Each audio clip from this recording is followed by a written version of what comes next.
जय पार्वती पति भोलेनाथ,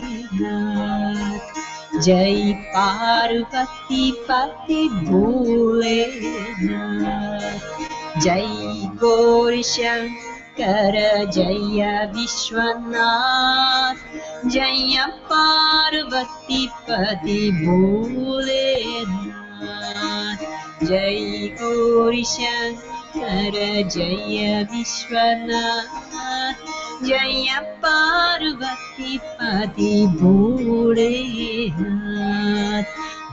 भोलेनाथ भोलेनाथ भोलेनाथ भोलेनाथ,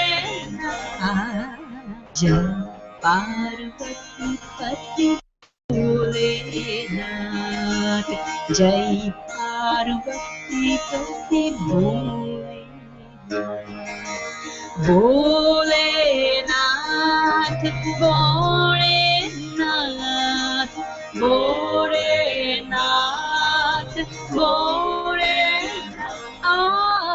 जय पार्वती पति भोलेनाथ, जय पार्वती पति Bholenath, Bholenath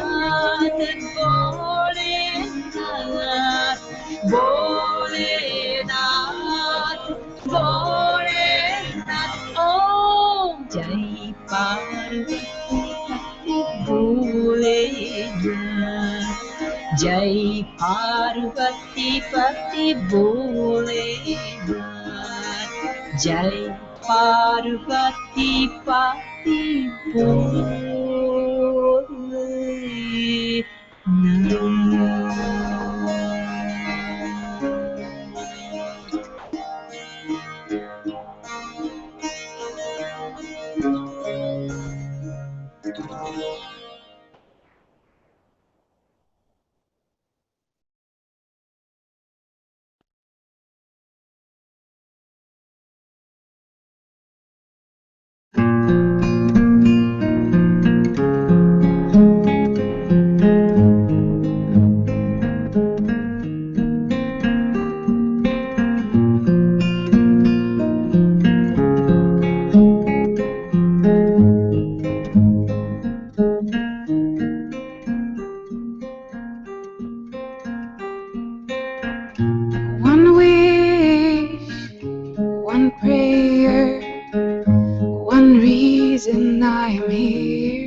The only purpose of my life,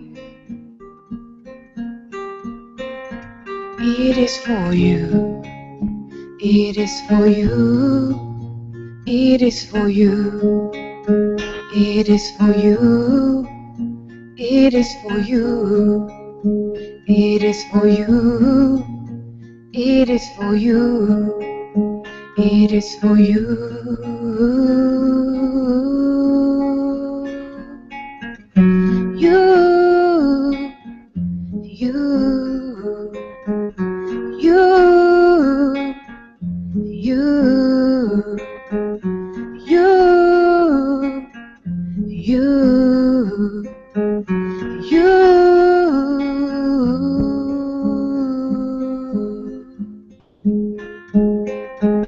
So the prayer is to see you, to feel you everywhere, to only hear you, only sense you, to always be in your embrace. My heart belongs to you, my heart is only yours. It's all for you, it's all for you, it's all for you, it's all for you, it's all for you, it's all for you, it's all for you, it's all for you.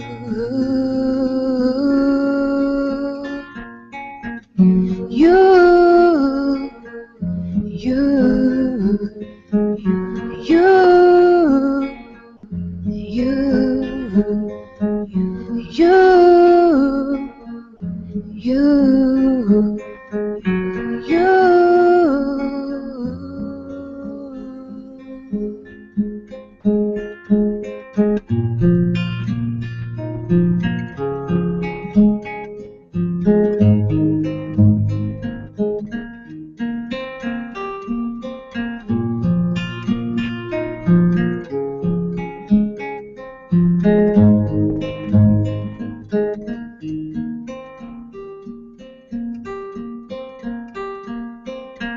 when you are my only focus, all else disappears.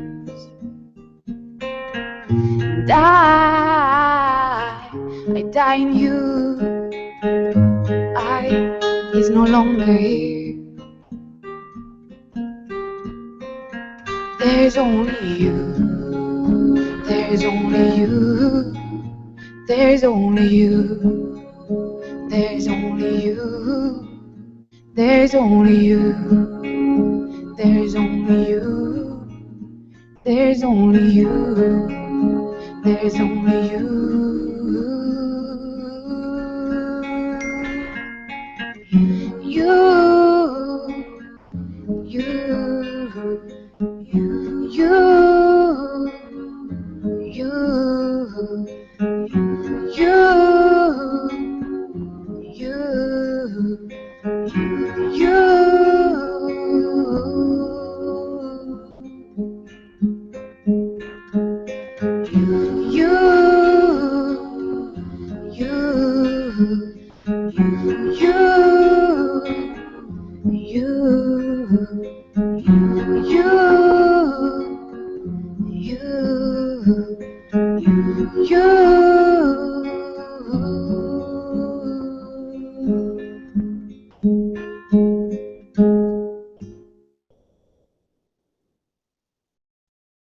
Beloved, let our minds be entirely empty of the noise of the world. Let us remain ever centered inside the pure heart of being, for there is nothing other than what is. Therefore, today, let us chant the holy name. Let us sing with joyful hearts in gratitude and praise to the Supreme Lord of the universe. For our joy is abundant, and our heart light is brightened only by that which is our own source. Om Namah Shivaya. Om.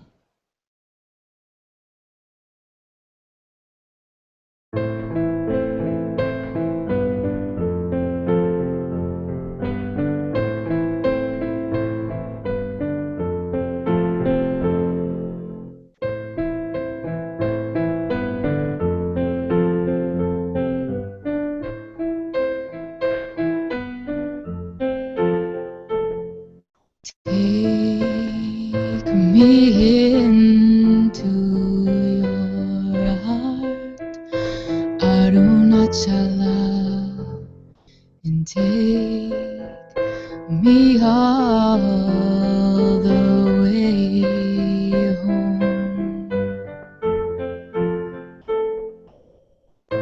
Om Namah Shivaya.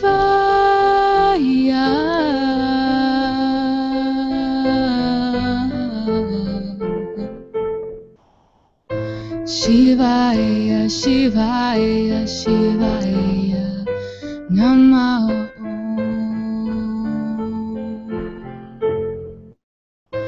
Om Namah Shivaya.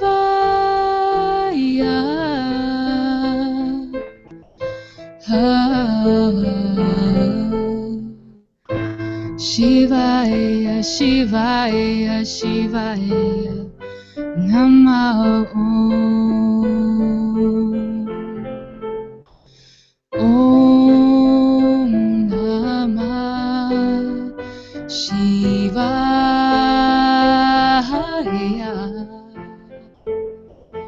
Om Namah Shivaya.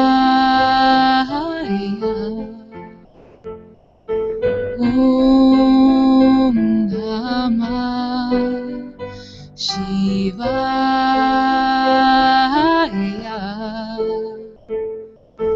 Om Namah Shivaya.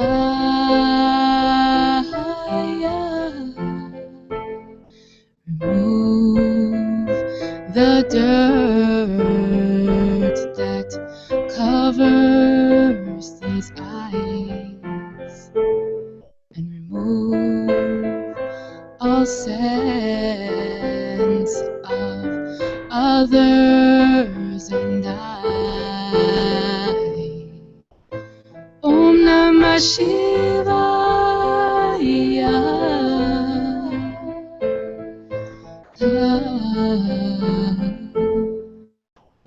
Shivaya, Shivaya, Shivaya, Namaho.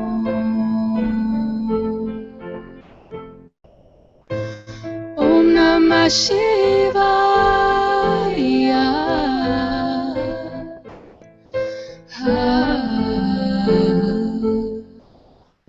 Shivaya, Shivaya, Shivaya, Namaho. Om Namah Shivaya.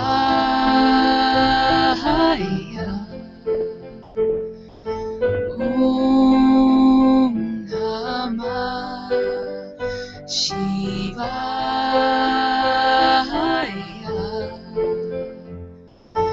Om Namah Shivaya.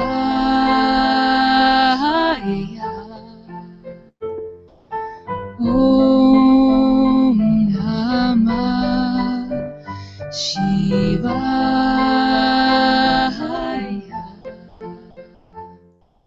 Rid me of ego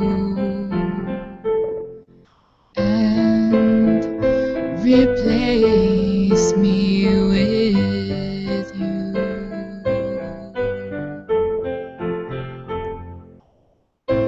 Om Namah Shivaya.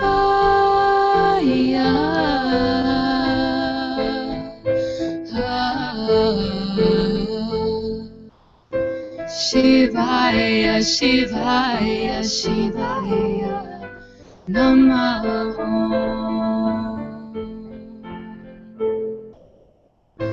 Om Namah Shivaya.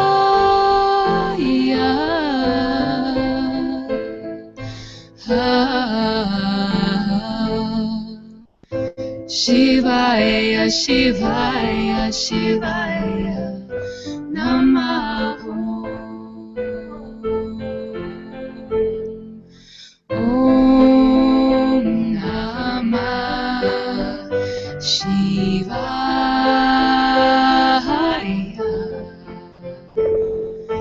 Om Namah Shivaya.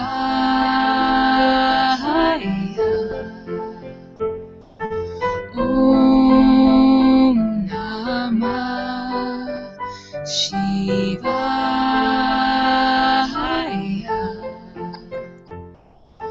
Om Namah Shivaya.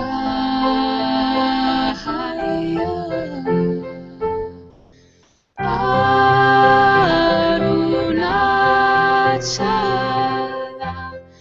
Arunachala, Arunachala, Arunachala, Arunachala, Arunachala, Arunachala, Arunachala, Arunachala, Shiva. Om.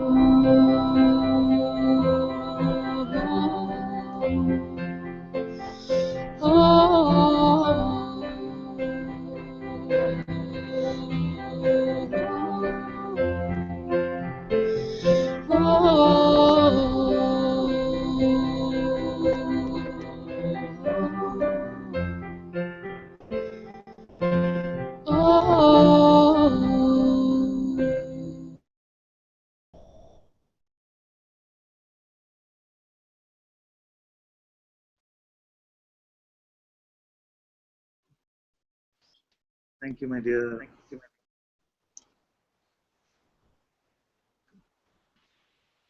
Namaste. Welcome. Namaste. Thank you so much. Thank you for joining us this morning. Oh, We're very, very grateful. It's a beautiful morning. Couldn't have asked for a better gift. thank you so much for inviting us, my dear. And I'm so sorry to wake you up at 7 in the morning. I don't know what time you usually wake up. It's quite all right. We are actually supposed to be joined by Vancouver, and it's 4 or 5 a.m. there. So I'm concerned about that. So you'll find, I think, most of Canadians on a Saturday morning in pajamas. I could have worn my pajamas as well. Hello all. Everybody, this is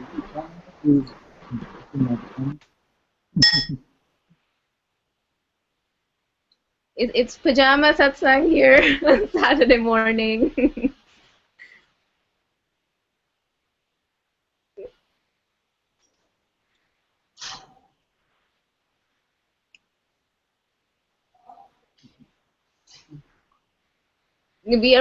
Canadians here are very warm and loving. We invite, our guests in pajamas. We are so cozy.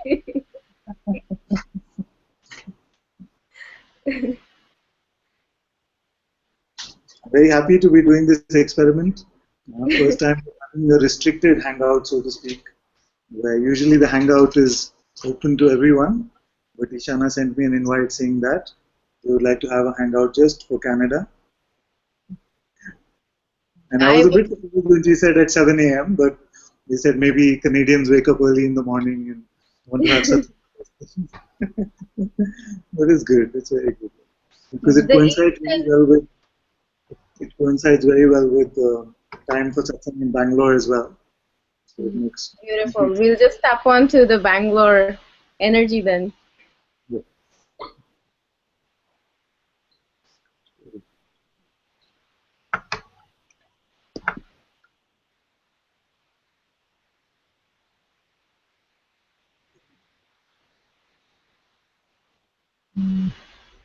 I'm just about receiving some messages. Some folks are joining in on YouTube. So we have some spots on video, unless Vancouver and Sarnia, Peterborough, they're all still to join in. Okay, it's okay.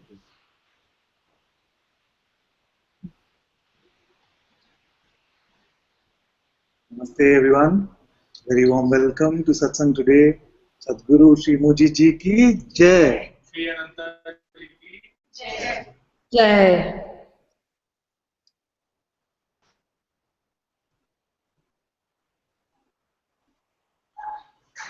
I see some familiar faces and a couple of new ones. Welcome, welcome to Satsang. Thank you, Parvati, for moderating today. Thank you so much. And for those of you who are new or maybe watching from outside, just know that once you're in the Hangout and you want to share something, just unmute and you can start sharing. And on YouTube, do they know they can chat on YouTube as well? So if you have a question and you feel shy to come in the Hangout, you can post it there as well and we can have a look at some of them.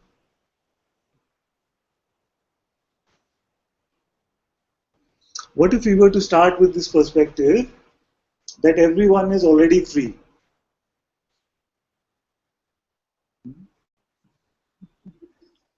Can we start like this? Free from what? Free from this idea of being separate, free from the idea of being an entity which is separate. So, okay? So if we start with this presumption, now tell me what convinces you that you are bound in some way.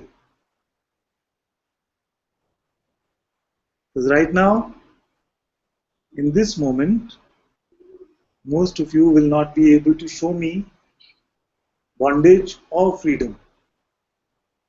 But yet something comes and says, I'm not there yet.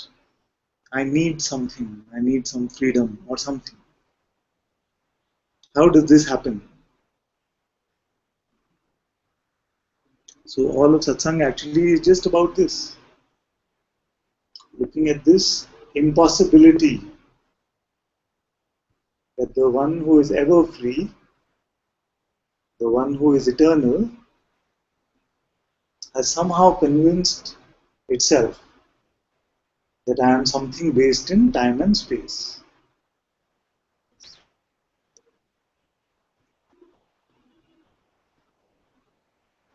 Right now, is there bondage?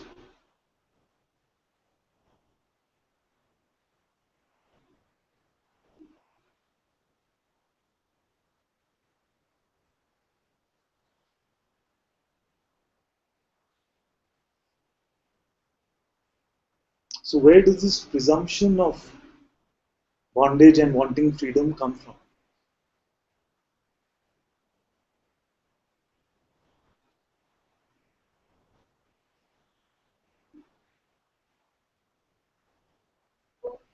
Basically, it's in terms of Also, because we have Hangout with Canada, if you have a question, you can come here so they can hear you also. no, I have an answer. Answer also you can come. Answer also you can come. It should be answers and in terms of I don't bite. At least I'm not bit so far.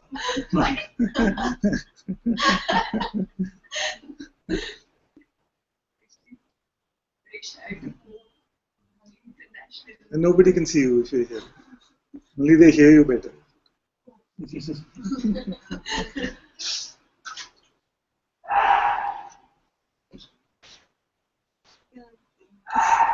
Why does one feel bound? What is the, how does even one feel bound? Wow. I sort of went into the question and I felt it's in terms of some primal bodily sensations that somehow don't feel okay and they call for permanent resolution.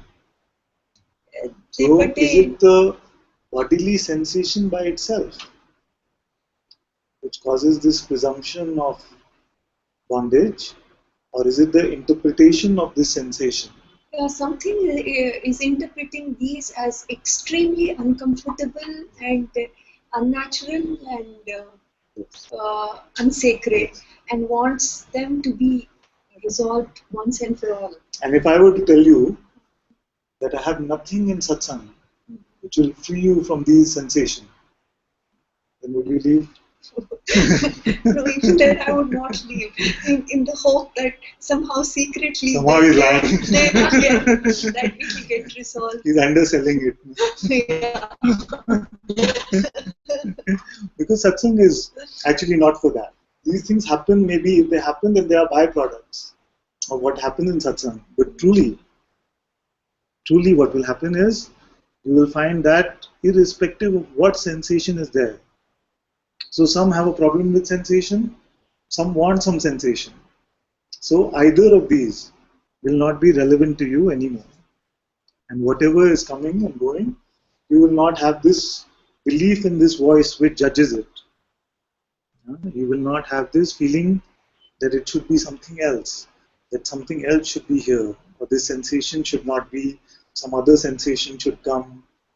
All this is just the interpreter's voice, which has been given too much belief. What sensation can actually bother you? Who does it bother? It seems like the interpreter and the uncomfortable, they have a simultaneous arising, and with the dissolution of one, somehow the other also falls into Yes. into But peace. if that uncomfortable sensation goes, is that enough?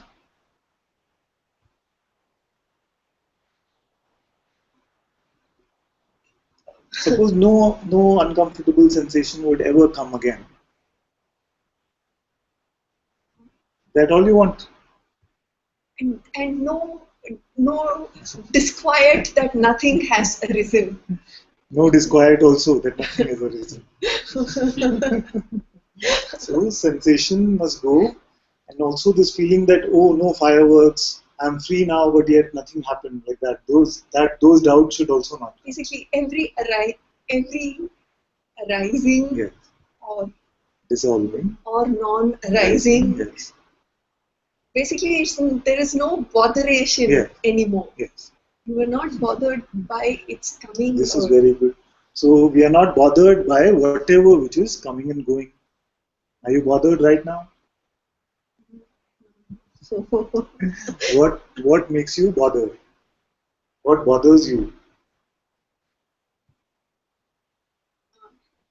What bothers me is when I'm not able to play for myself the role that you are playing. That Yes, but who is this myself?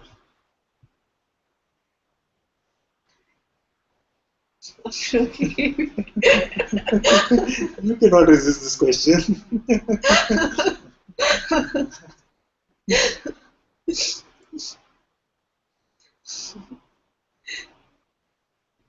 So first you said some sensation, then you said, okay, even the feeling of discomfort.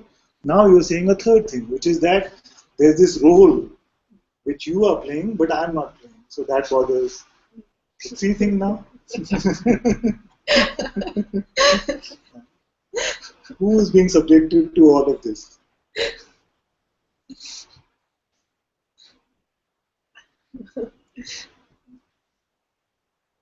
There's some hopeless, nameless addiction that is not. Who's?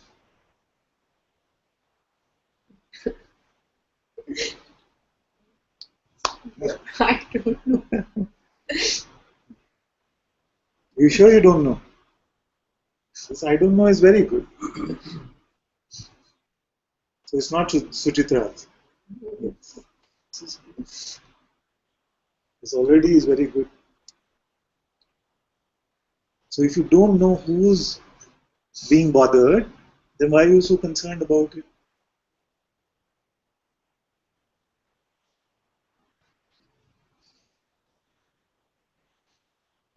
Because something is saying it is me. Isn't this just a presuming?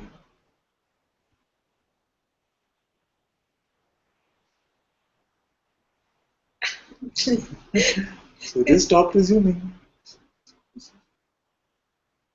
There is a feeling that I must speak up on behalf of all the people who feel bound. Somehow they feel bound. No, you want to be the leader of all those who are in bondage. No. And even this I don't know, it seems utterly absurd when I sit here. She says, is the audio clear for all of you when we speak like this?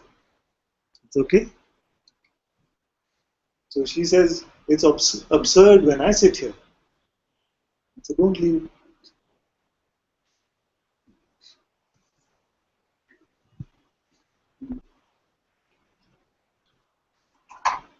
What does it mean, don't leave? The sense that you are sitting here with your own presence.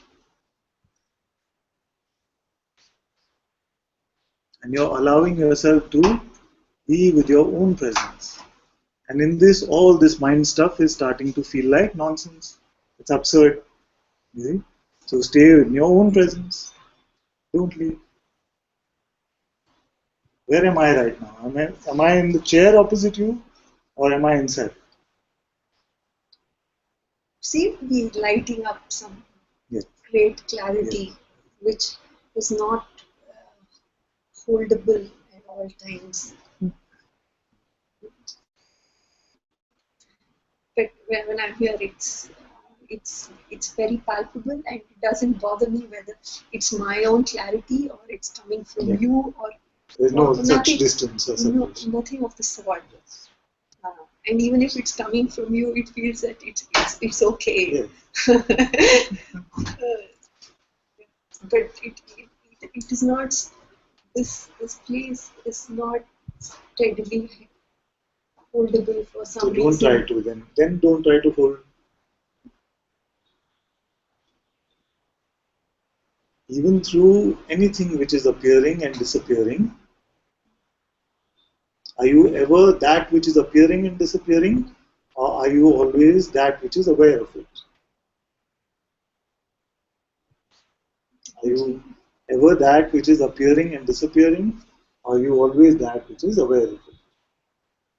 Definitely the one that's staying longer and longer, like as you look, the one that has stayed longer and longer, and finally this one that has stayed through all the comings and goings. So is that one speaking now?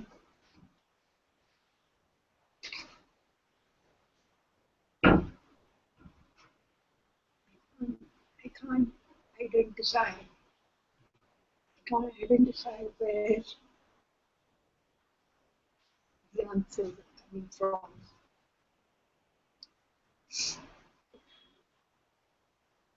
So in all of this, you find an entity called Suchitra.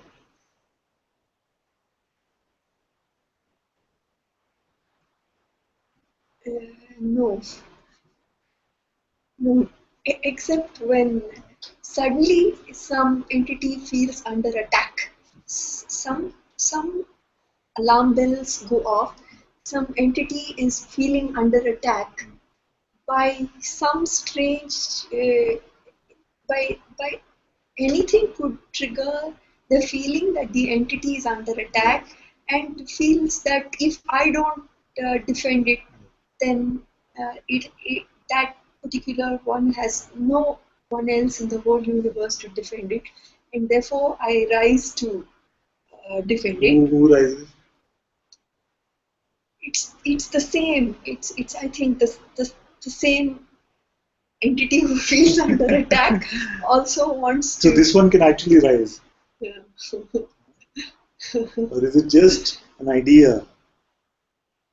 Let's contemplate like this, because many times, although we can say that the person comes back, the person was here, this happened to the person, does it ever actually come? So again, it comes back to the sensations. Somehow the sensations are one of that it's under attack, and something has to be defended. And though it's less and less frequent, but it's still it can easily be let go of. So now, if there's a sensation, Mm-hmm. suppose I become very rude to you right now, some sensation can come, some anger, some hurt, something can come. Can you find the one who will be hurt by this? See, because the sensation in itself cannot be the problem. Sensation is just an energy form.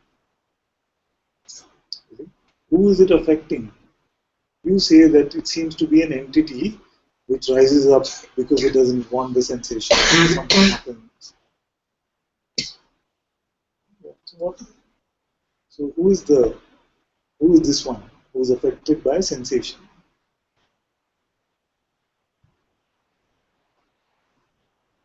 So we identified that there is awareness. We identified also in the past satsangs that there is the sense of presence, beingness. Now we are identifying that some sensation, some energy like sensations or thoughts are there. So when they come, are they affecting beingness? Are they affecting awareness? Or is there somebody else here as well?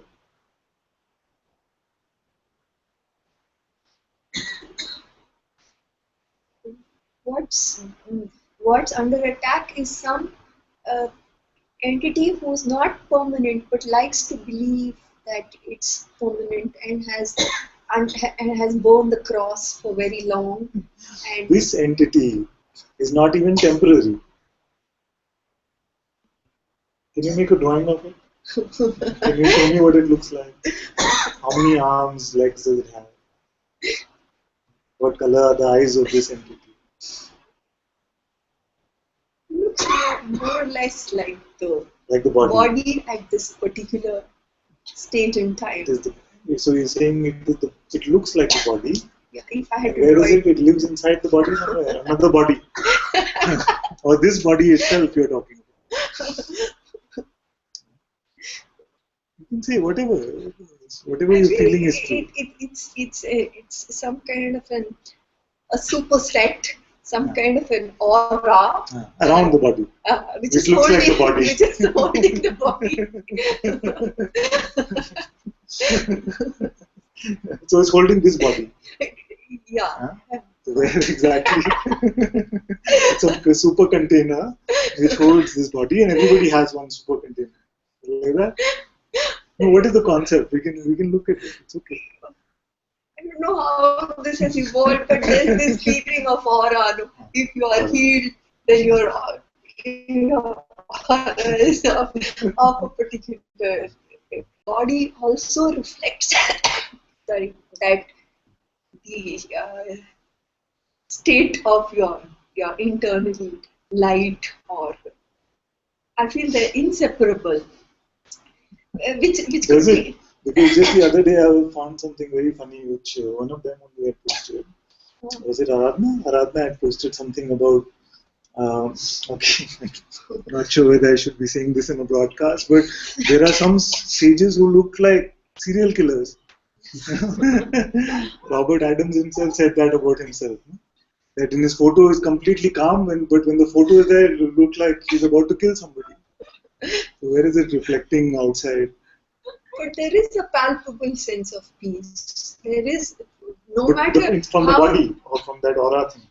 I don't know where from, but when you behold the form, is something which is normally under threat from other so-called normal beings. It feels sheltered, and it feels like it will never be attacked.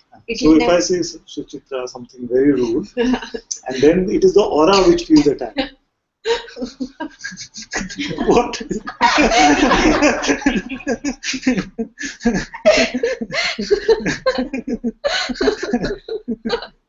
Because you said that is the entity, no? That entity is feeling attacked. It's a totally random Just a concept, entity. it's a belief. Yeah, that chooses not to be hurt by so-called. We used to do this experiment. Uh, The experiment was, imagine that you're a old lady sitting on the banks of the Ganga, and believe all the thoughts about this old lady. How is she going to get her next meal? Where is she going to live? Believe a few thoughts about this. And then you will find that if I say, this old lady is a real fool. What? No, that's me you're talking about. See, because this is how you believed. This is how some attachment and identification happened. But where is the old lady? It doesn't exist. And it is telling you that, oh, I'm an entity. I'm this and I'm that. How can you just believe with no evidence?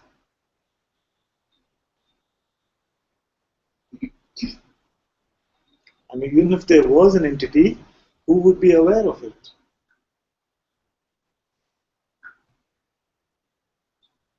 Many bodies you have, no? When you go to sleep, another body in dream state. You can have many dreams in one night. All those bodies seem real. So, is there an entity which controls all of those bodies? Is it the same entity?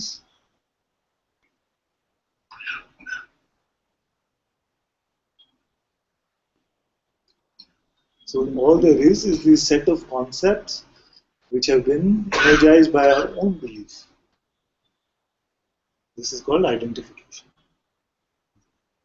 And in spite of having no tangible proof or evidence about this entity, because so much has been believed about the me, that we still want to cling on to some idea that there must be a me, although it cannot be found.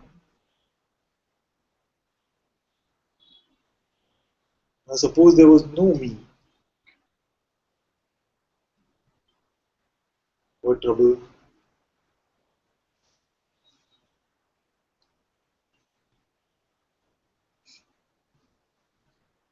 Because there is no me right now. If there is, you can introduce me to me.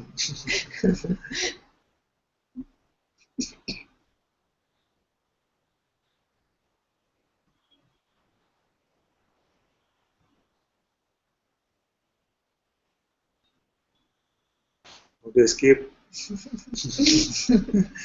Making those nodding gestures. Yes, I'm going now. So either this me must introduce itself now, or you don't believe in its existence.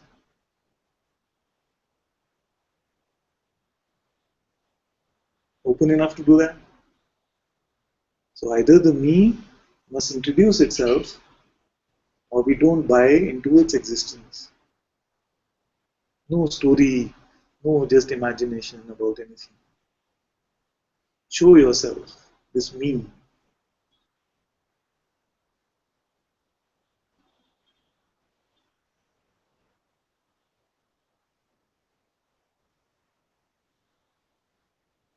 It's not easy. Because nobody, I've asked this question to hundreds now. Nobody has come back saying, here, I found it. To somewhere sitting inside, here, somewhere, here it is. Can you show like that? You can say it's okay.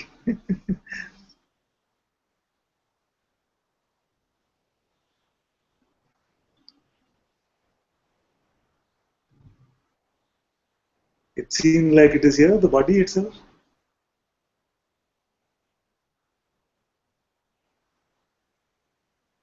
There is nothing to introduce. Yes, there is nothing to introduce.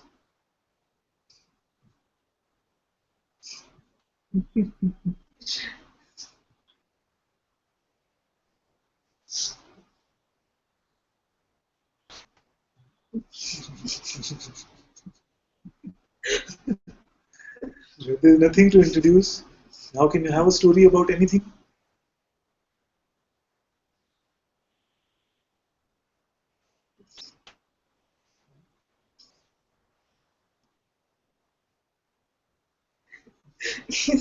Just something to pass the time It's till you entertainment. die. What else do you do? Who is here even to die?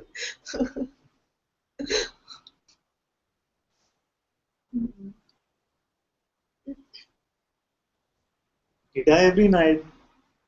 There is nothing. Say waking state is gone. I went to sleep. There is nothing. That is death.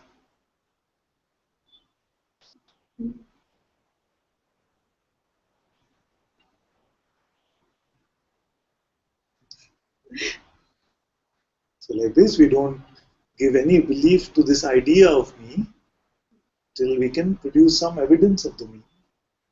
Not just some feeling or some thought, some tangible evidence. Not just life circumstances or some feeling, some ideas. Let's find this me who we've been catering to for so long.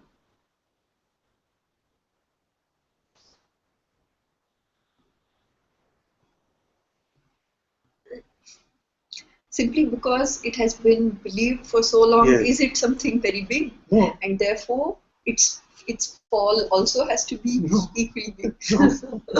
Just because an idea has got a lot of belief, does it become big or small?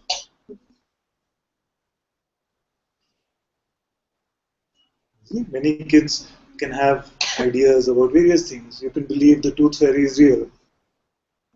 So does the downfall of the tooth fairy have to be very big? I believed in the tooth fairy for 10 years, and then somebody came and said, parents came and said, you're too old now, I feel we can tell you that there is no tooth fairy. Was there a downfall of the tooth fairy?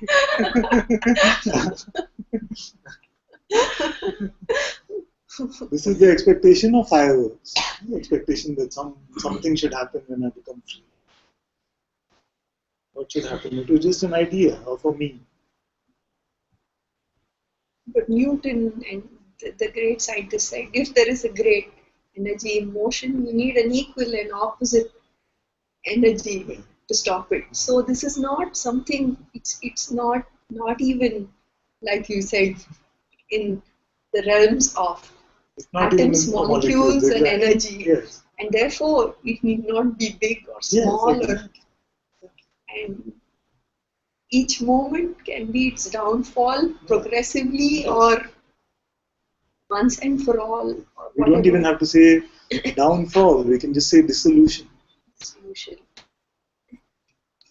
The downfall sounds very something fancy. Just an idea, it is all.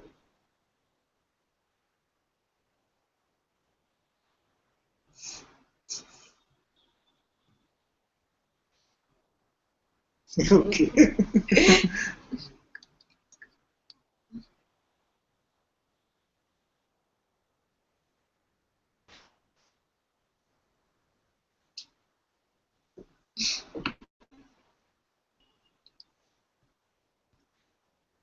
There's some chat. Don't worry, Father, it's all technical and it's all fine. Thank you. Does someone in the Hangout have a question?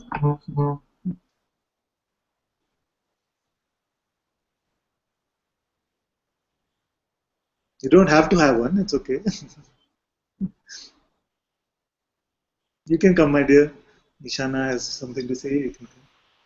So I'll expose something. Okay, my heart is like fluttering right now. So Guruji, so then when it's time to make a decision, when blatantly two options are whispering in front of you, the same voice that everybody carries, and a decision has to be made either one way or the other way, and this pressure is felt, and following all the pointings, I know the one pressuring and the one who's telling me options, they are both, I can't like point a finger, I can't, they feel like just something in air just talking to me like this, but a decision has to be made. What to do in that kind of situation, how to decipher, how to discern amongst these voices, and because I'm in that situation right now in my job, and sometimes I just let it be, I let it unfold, because there is a knowing that no matter what I choose, I don't know if it's good or bad, because they are just voices in air. But I'm not sure how to proceed if I have to give somebody an answer, because they are not necessarily, they're just looking at me as if I'm some strange bird. I'm like trying to tell them. And I'm thinking, let me rest in my heart. Let me come back to you in a day's time. I don't know how to proceed in that situation. So I hear this question often in satsang, where yes, I cannot find the me, and I know that this voice is just the voice of the mind, it's just thoughts. But how do I decide when this life seems to have these crossroads? How do I make certain decisions? So there are a few responses which I want to give you. The first one, and the strongest one, and you have to see whether that resonates in your heart or not, and you can tell me honestly, is that this idea that there is a me who is a decision maker is also part of the fiction itself.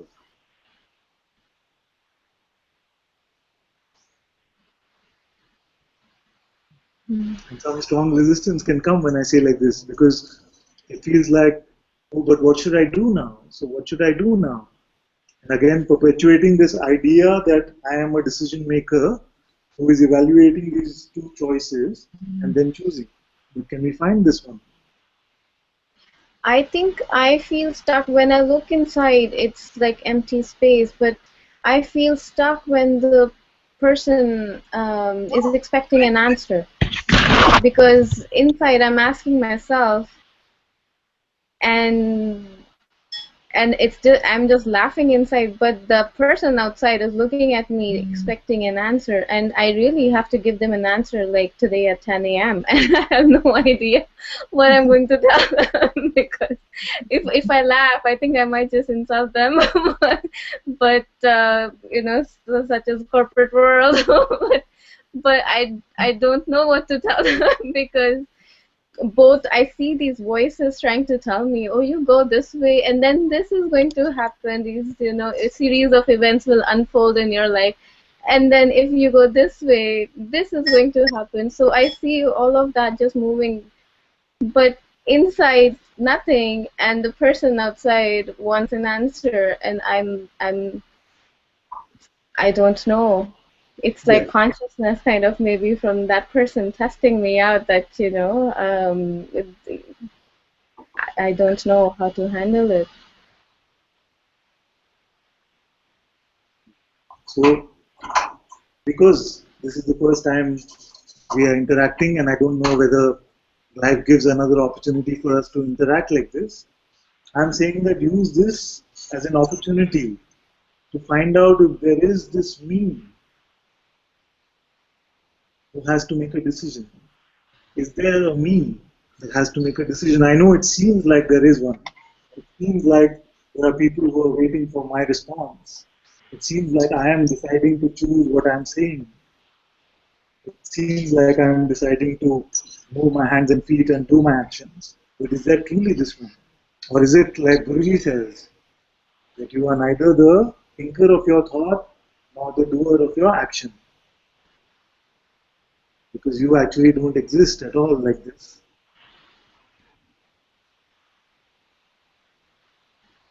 Is that too radical for you at this point? Um, not radical, because the words are sort of falling in a space inside, um, beyond like any computation of any kind. So I see, that there is recognition of that. Um, but there's but there's always that, you know, voice, you know, at 10 a.m. he's going to be asking you what's the decision, and I Now still we don't know, now we know why you asked for satsang at 7 a.m. Okay, so like this, if it still feels like it is something which needs to be resolved,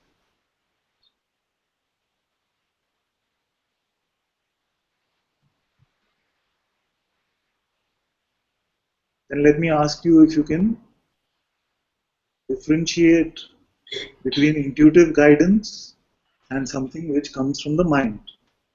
How do I differentiate between, you say these two voices are there. So how do I differentiate and really make out whether this is auspicious or it is something inauspicious? So you will find that when it is coming from the mind, when it is coming from the person, it is always about a need. It is always about some security, wanting to get something, some fear about something. See? So this voice of the mind is accompanied by this sense of some feverishness, some need, some fear. And it is when it is guidance from your heart, from your intuition, from the Sadguru, which is your own presence, then it is accompanied by love and peace. So find this voice which has no need, which is not afraid of any outcome also. So if there are two voices which you're saying are speaking, are they both just the mind giving you options, or is there the voice of the mind and also there is this intuitive guidance which is very clear, which is coming? So where are you as far as that is concerned?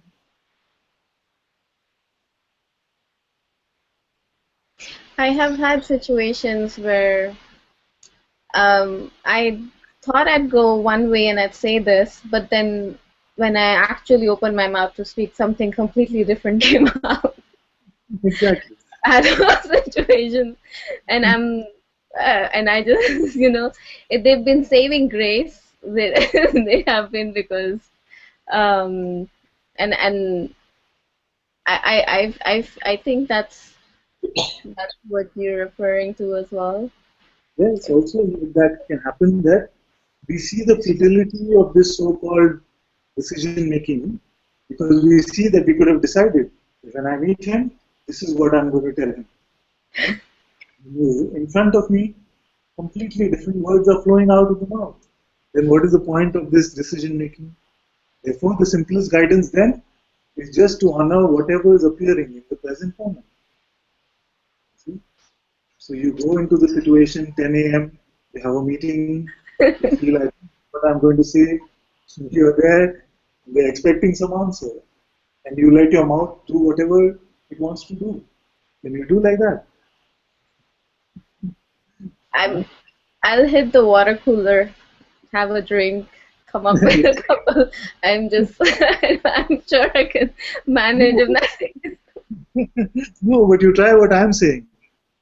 You just show up with no decision, with no idea of what is going to happen. And you just honor whatever is coming. And don't presume that because I haven't decided, nothing will come. Life knows better than that. God knows better than that.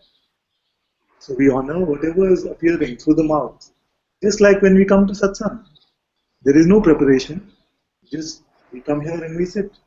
And whatever words are coming from the heart, those are shared, isn't it? You know, Ananta, now that we are sort of talking about this, I can almost feel this was kind of arising from a sense of um, not wanting to make a mistake. Yeah. You know, it's like fear-based, either way. No, so it's like those rule. It's got that rule that it doesn't. There's a fear of making a mistake. If I was to choose this way, would this be a mistake? And I can see it sort of arising now. Where the confusion was just lingering for 3 days now. Very good that you're able to see like this. And if you dig in, you will see that this is the, must be said like this, that this is the arrogance of the person. You see? This is just the arrogance of the person who says that God can run the entire universe.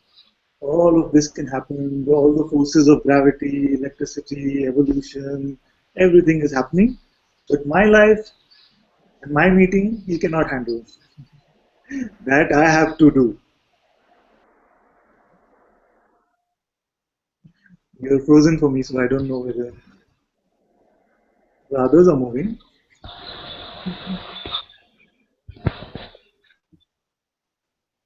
We'll wait till we come back for a while.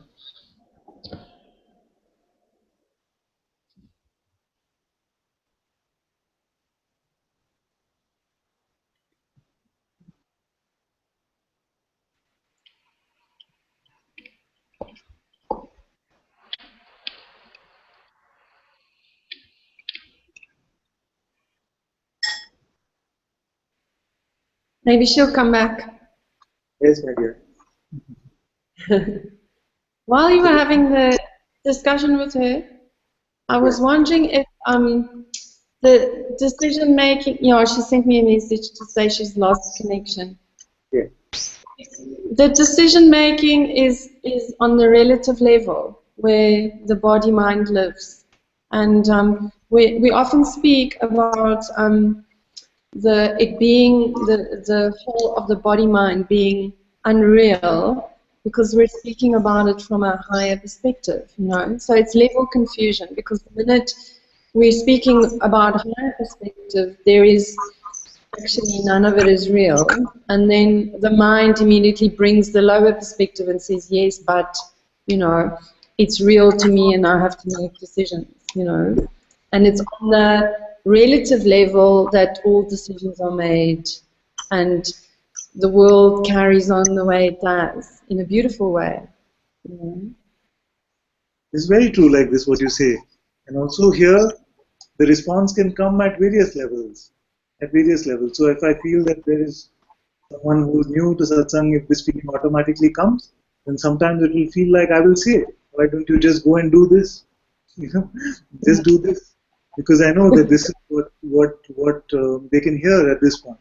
Sometimes I will also say, that you choose whatever you feel like deciding. My full blessing is there with you, and it will only be auspicious. So sometimes that response can also come. So depending on whatever is resonating here, based on what I feel there is some hearing about, then that kind of response can come. So it can be at this, or from the absolute level as well. Yes, yes. But She's back. you know me, you know that I have the propensity to go towards the absolute very quickly. We love that about you. Oh, she's back. I felt that maybe Ishana, you heard the word arrogant and you said, he's calling me arrogant, I'm out of here. I think my internet connection decided to just drop off at this point. How dare he call my owner arrogant? I'm going to disconnect. So this is not to be taken personally, like I'm calling you arrogant. It's just this idea of personhood itself is so arrogant, you see. Because in the same breath we say God is everywhere, and then we say that I as a person must make some decision. So this feeling of separation comes with doership. Actually, the ego cannot survive without this sense of doership. But we see that all of this is just moving in front of me. I think the last name for ego is probably arrogance. Ego arrogance is a full name. Yes. We give the ego many names here. Ego, we can call it resistance. We can call it arrogance. We call it the trickster. We call it the comedian. We call it all kinds of things. And many get upset when I do that. Why is he always so derisive to this? Because it's causing so much trouble, you see. But it's not personal against the ego. So like this, what I was suggesting to you was, you just show up for whatever meeting is to be showed up for, and you honor whatever your mouth is going to say. Like Guruji also has this story, isn't it, in his life, where he used to be a teacher in school, and when he went back from India, the teacher said you have to go to some other location and teach over there, and he just heard his mouth saying, "I quit." And somewhere the mind was still saying, "What? You can't quit." But his mouth was saying, "I quit." And he honored what his mouth was saying. Like this, in this way, then without this seeming burden of doership, just honoring what is here in every moment, life becomes so free. Because all this making takes us away from what is now. Takes us away from what is now. Be thinking about the future. Ananta, you bring up very, very, important, because this is almost unless these things are inquired into now, there's almost a feeling that the fear of making the wrong decision is so well connected with a lack of trust. Just a complete lack of trust that there is only one way I'm gonna go if I make a wrong decision. It's down the hill, down the Grand Canyon is what the mind will make it out to be. What the mind is saying is that I better take charge of my life, otherwise God is going to make a hash of it. He's going to mess it up so bad. Roadkill.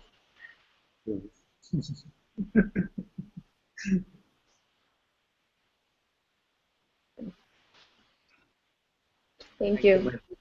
Thank you. We have Alma from Vancouver now. She's been trying to join in. Welcome. It's 5 a.m. there, so really, really early morning for West Coast. Welcome, my dear Alma. So nice to meet you. Namaste.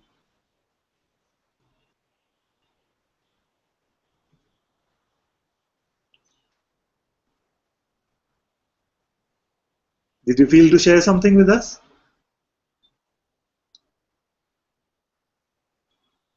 You have to unmute first.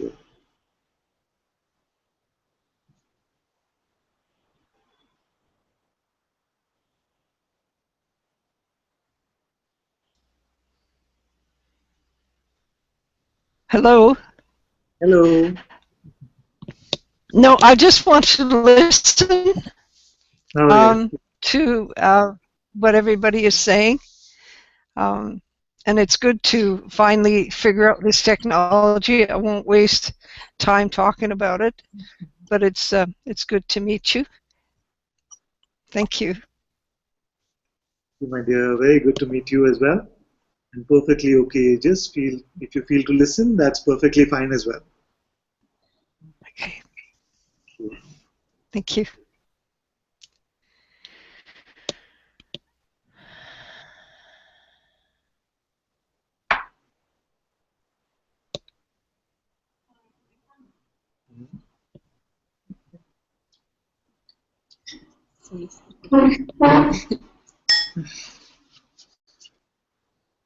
I don't know what I'm going to say.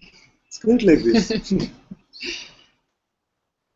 This is what I call the movie without spoilers. You don't know what's going to happen even in the next minute. No idea.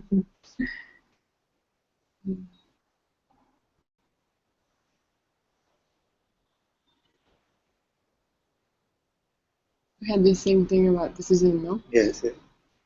I think I wrote to you. Because I had this, it's been several different decisions over the last few weeks.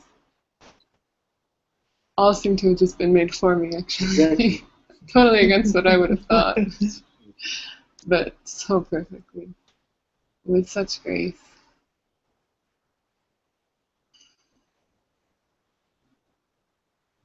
And it's like,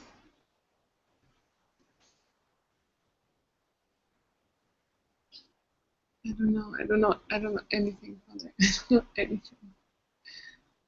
All of these measurements and ideas about how it should or shouldn't be.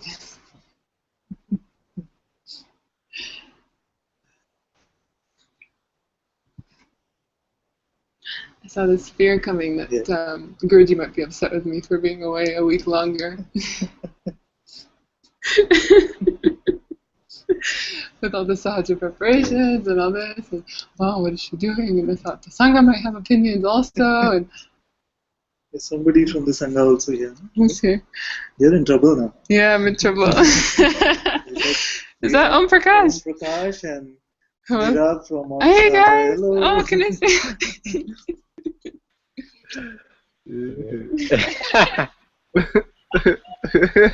Hello.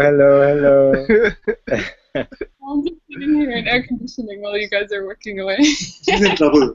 Oh, big trouble. Big trouble. Oh, I'm so happy to see you. So nice to meet you. The Father is perfectly arranged because it was like, even if Guruji took the head off, it's fine. You know, like, It's the best thing. I always wanted to look good, no, in his eyes, and normally I do actually. So I'm not used to. I never get in trouble really. So it was that fear of that, no. But there's no problem. But it was beautiful because I was in touch with Krishnamai, and I was like, okay, I'm gonna tell her, and so she can tell Guruji, and so if there's a problem, he's gonna let me know.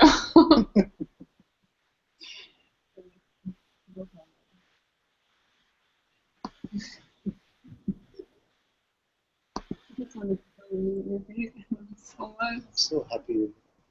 I might be in trouble for saying that, but I'm very happy. Well, you know, Guruji's been like talking about. Obviously, this is different, but he's been talking about other masters a bit lately and chopping some people for that. So I was like, oh god. But wait, no, this is one of his disciples. That doesn't make any sense. But it's beautiful. It's like I see also like all of these is just pure projection based on nothing, only my own ideas.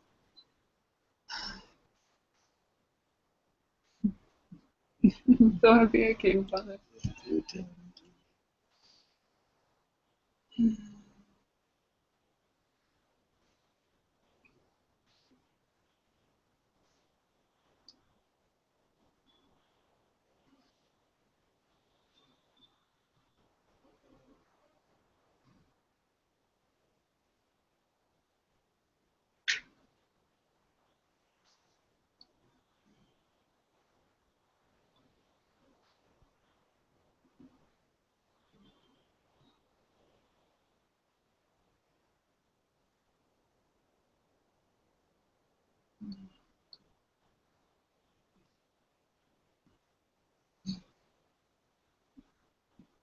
Father, can I just sit here while other people talk? Yeah. How's Ty? Is he doing Oh. Oh yeah, he sends so much love. Sorry, I'm bad at remembering these things. He's having a strong time.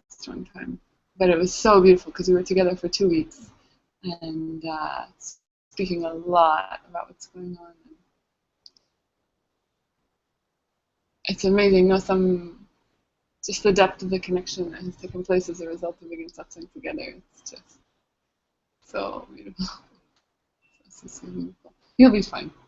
I know, so he'll be so fine. He'll be so fine.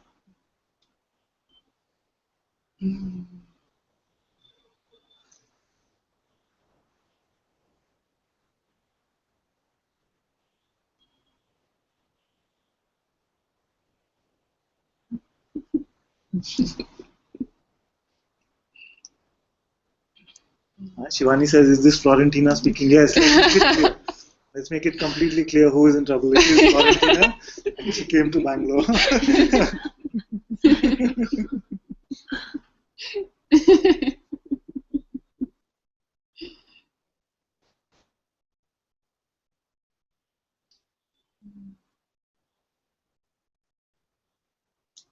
We have these ideas, no? Maybe I sit on the other side. Wherever you like. Or has the sound disappeared? Is it working now? No, your sound is fine. It might just be Alma's setting.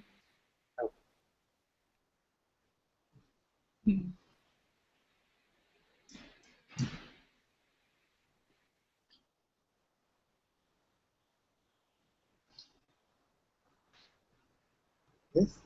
You have to come here.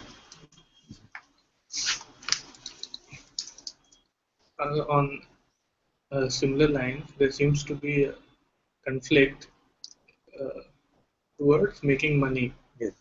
Now, some circumstances have come where there are few appearances or trying to pull me into, okay, let's make a deal and we'll make money. So sometimes there's this internal churning going on. Like, no, and then a little bit of greed comes in. So this has been going on for some time. So just wanted to expose it. No, when you say deal, means what? Above board or below? Below. We don't need that kind of thing. Yeah. That's what I wanted to do. We can be very clear about it. We don't need that kind of trouble. See, because money can never be that important.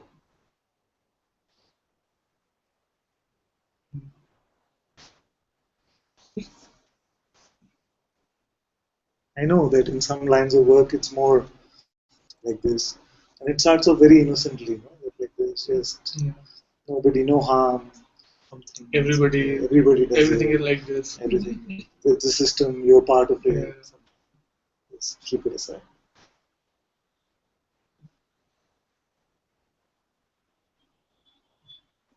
So when it's like this, then I can be very clear about what to do and not to do.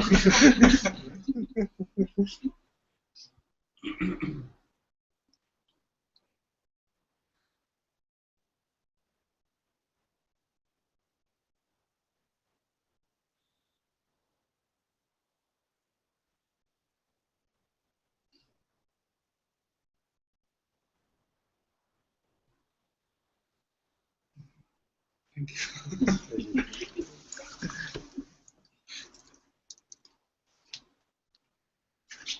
Share a hilarious experiment I once did when I had a very tough decision to make, and I could not decide either way. Absolutely couldn't decide either way. People said, I was in Tiruvannamalai, they said, you ask Bhagavan in front of his samadhi. Can you hear from there what she's saying? You put chits. No, you come here. Today is like this because we have. We can hear them very well when they sit next to you. So she's coming. Yes.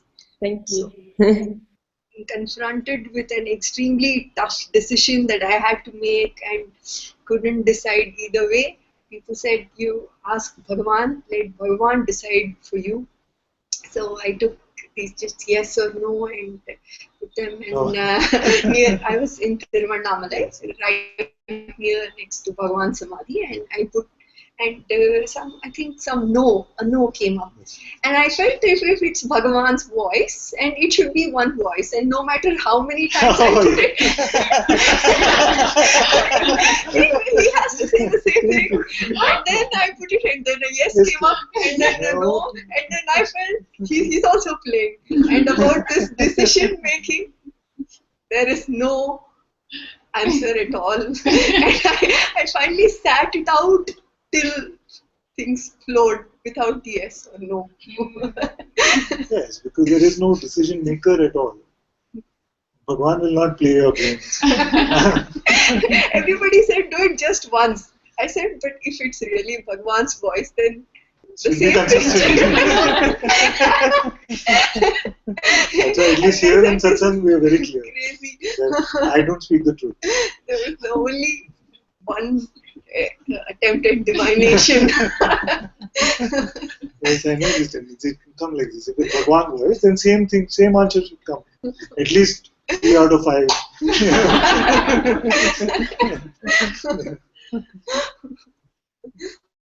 It's a nice story.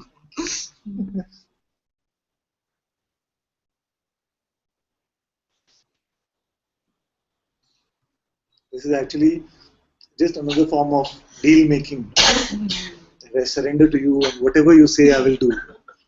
Just make sure it goes my way, okay?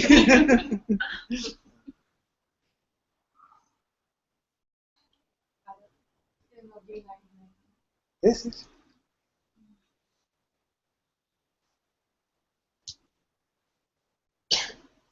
I don't know what I want to say. Should I turn the camera also towards them? I don't know. It's okay. But if they want to see you, that's okay.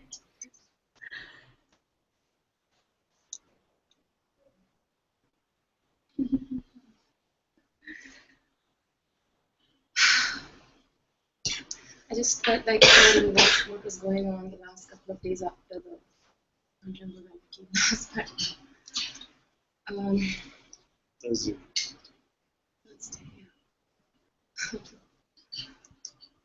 It was empty. You know, there was an emptiness then, and then it was very quickly filled up. And it filled up like really, like up to the brim, I could say. And it was like very, very dark. Like up until I think yesterday. And it was just grace, and I felt like actually messaging you and saying whatever was going on. It felt like everything was coming in, like the whole person.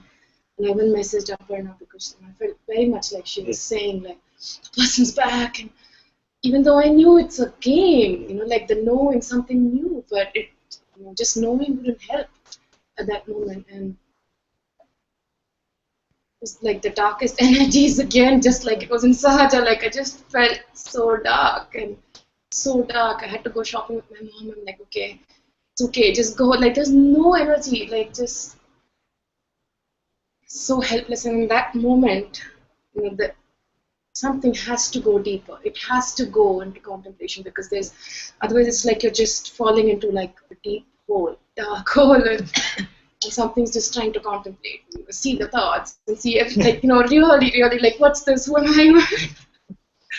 And it just was very clear seeing that this is just an idea. It's just an idea, and this not even it's always been surrendered. There's nobody, even the contemplation was just happening, because this idea cannot do it. I see it. Sometimes there's been a seeing, but it was a deeper seeing, and the seeing is required to just be more sure within yourself. Not reading all the Facebook quotes. I just didn't feel like reading anything, you know, like Govil said the other day, it's like a painkiller, and it does not help sometimes. It just, you have to see it within yourself. And then all of a sudden, everything just fell away. I didn't even know how it fell away. I could see when while shopping, I could just see this contemplation going on, and And all of a sudden it just fell away, like by itself. It just, and I cannot also, and it was just like this, I don't know whose voice, yours was Guruji, I can't even remember. It's like, it just kept saying, like, you just have to surrender to this moment. It's just like this right now. If it's dark, it's dark. If the person who it seems to be in, it's here right now. I can't even explain all that was going on. Like a medley of everything. And it just has to be that way sometimes. Even the fighting is okay. Yeah. It's just a part of it. It's just, you completely surrender it at this. There's nothing you can, just even the identifying, not identifying, believing, not believing, attentioning is, it's nobody. There's nobody. Yeah, you just imagine you're this idea that's doing it. Yeah. That's the, because that day I think it was just like, I thought I did it. That whole thing had to come out, like, you know, in that emptiness, everything came up again to just. I'm not saying the person's completely gone or something, but it's just. You know? No, ma. I can still see my mom pushes my buttons still. That's okay. But does that mean there is a person? No, there's no. Buttons are being pushed, feelings are coming, No. emotions are coming. Does it make a person out of it? That's what I mean. No.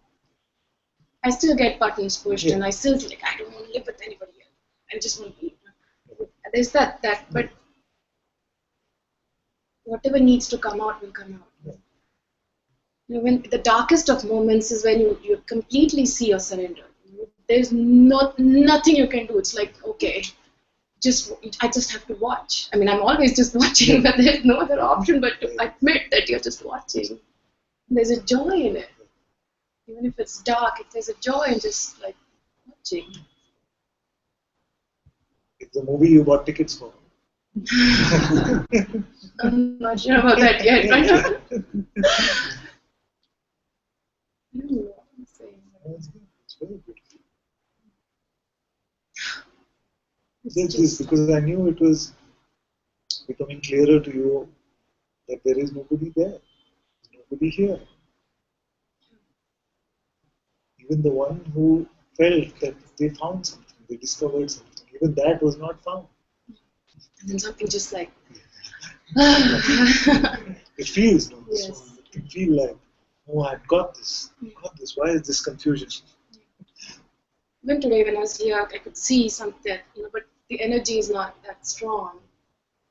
I can see something got it, but it's just an idea. It's just an idea. What, like, Exactly. yeah. It's just an idea. So that storm is required sometimes to just like, you know, you sometimes just believe things and you like have a painkiller sometimes. You don't like go really into it. Something has to push you into it. It's just, all I know, if I have to know something, is this love for you and Guruji is really true, the truest I've ever felt. And it's true, and in those darkest moments, that's what holds. That's what just I know I'm going to Satsang. There's no other place I want to be, you know, even in. So it's just, thank you for this. That's what I'm here for.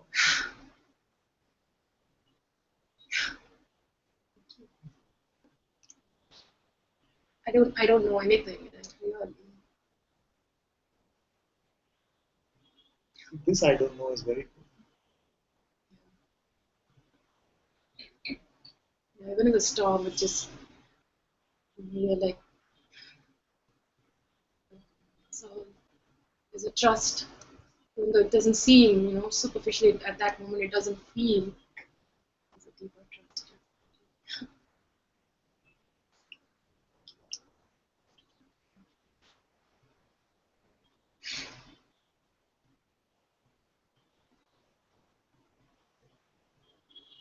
And it just goes away the way it comes. You know when it's gone. I'm still here.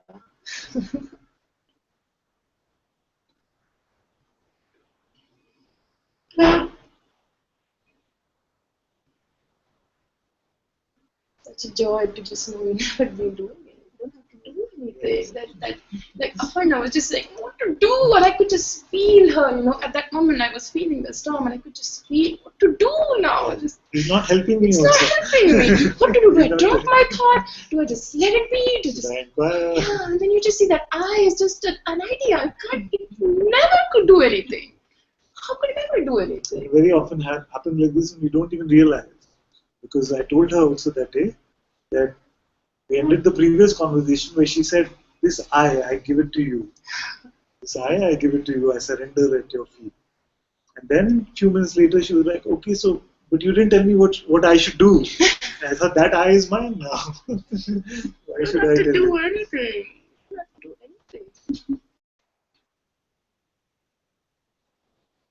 It's like if God has put this fire, He's just taking care of it. Yes. You don't have to do anything.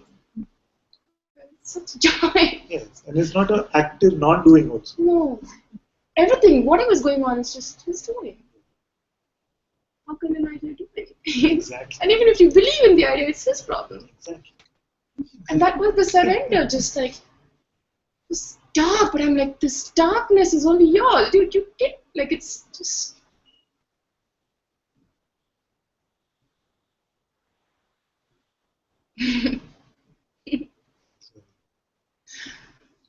How can an idea do something? It sounds so simple to say like this, but once it becomes, you see this for yourself, you see it's so beautiful. You cannot pick up this doership, personal doership. An idea do something.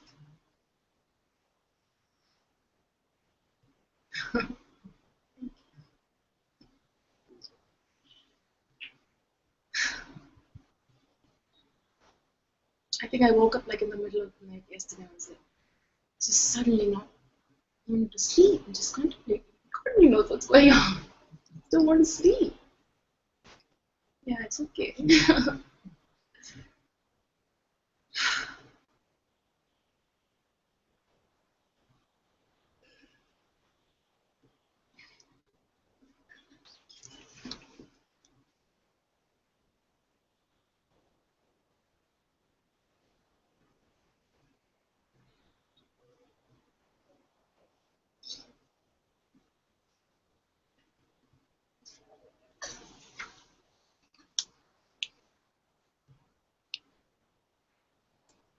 You want to come again? Yes, you can come, my dear. Shana wants to. It's okay. Okay. It was I talked too much.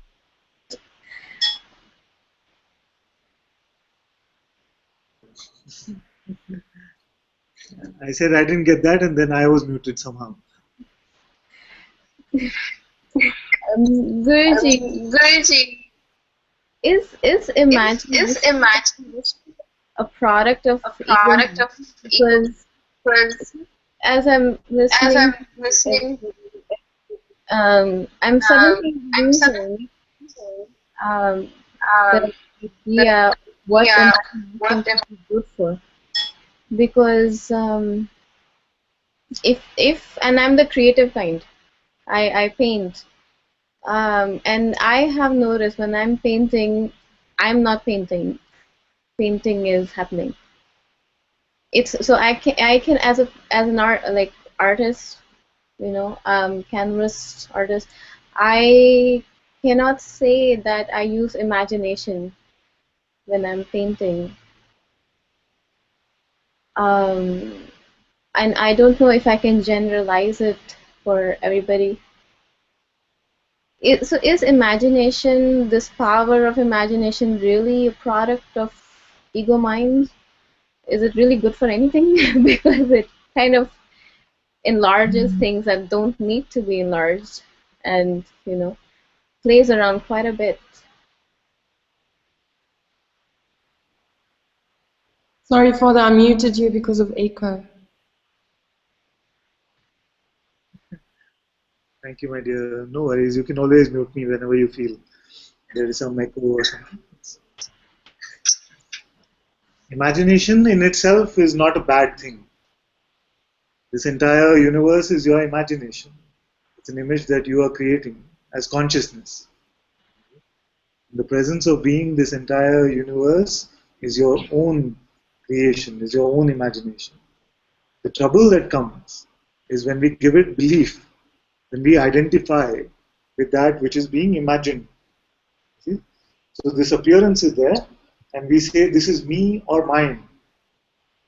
When we say it is me or mine, that is when the trouble comes. But in itself, it is completely innocent, just like this body. It is this tendency that we have to pretend, which is what we call our power of belief. And we give this to the world, and we say, this is me, this is mine.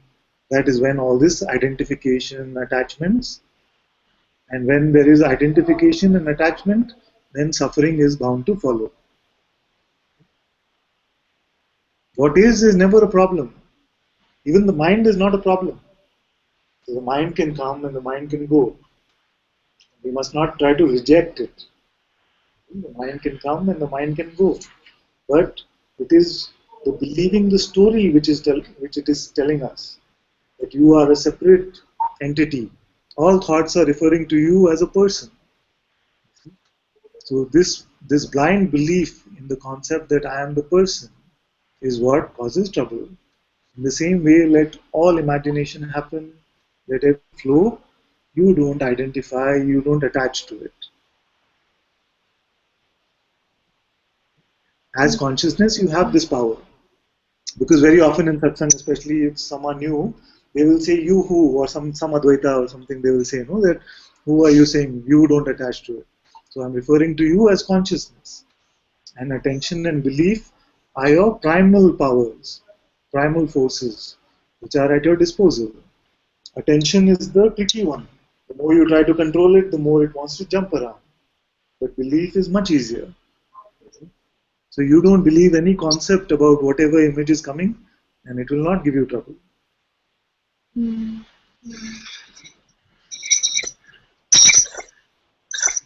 So all that is appearing with the light of your being. So consciousness is the father of this entire appearance, including the appearance of the mind. So the appearance is not a byproduct of the ego. The appearance is just a byproduct of consciousness itself.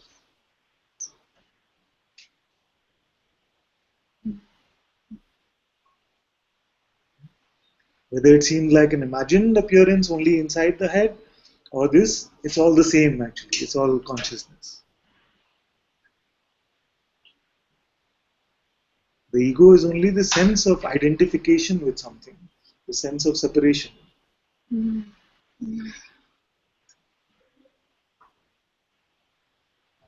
Thank you. Yeah. Mm. Thank you, my dear. So no trouble being an artist. You can paint whatever you feel like, imagine whatever you feel like. No trouble with that. I see very beautiful paintings behind also. Very nice. It is for altar. Very nice. Very nice. Okay. I just noticed it I happened just noticed it happen. by Yeah. itself. It's because I don't have I don't have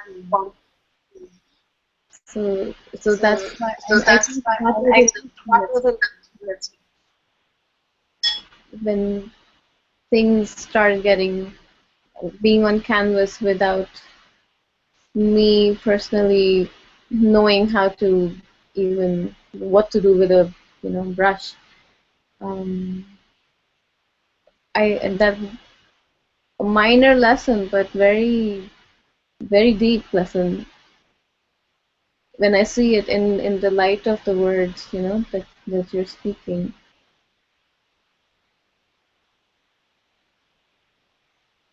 Yeah.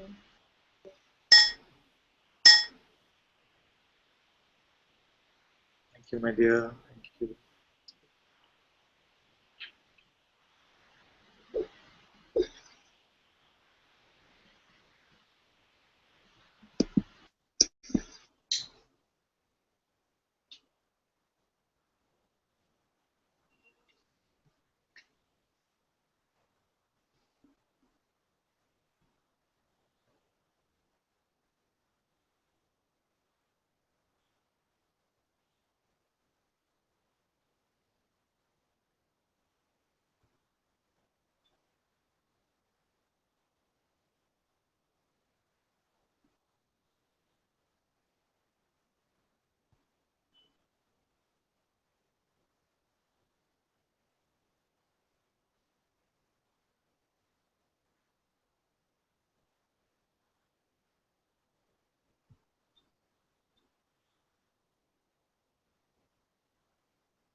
Father, Mary wants to ask. Mary wants to ask. Yes, my dear Mary, you can come.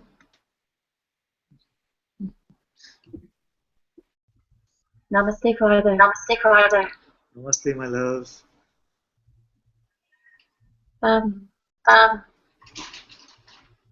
yesterday yesterday I had a beautiful talk with Dipali, and it was around a question that after I spoke with you before about the question, could you tell me the difference between presence and awareness? And it went yesterday after speaking with Dipali, but I can sense this thing wanting to come back in again. And what it is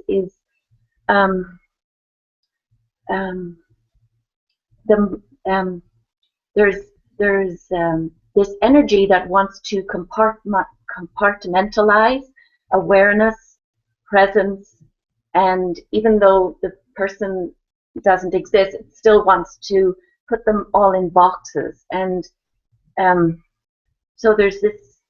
It feels like right now, like almost like it's not a fight, but it's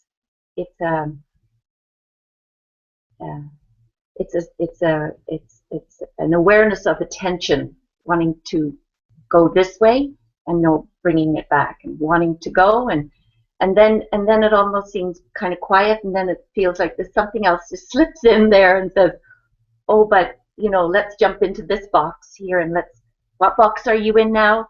So I was wondering if you could just speak about this to give another perspective.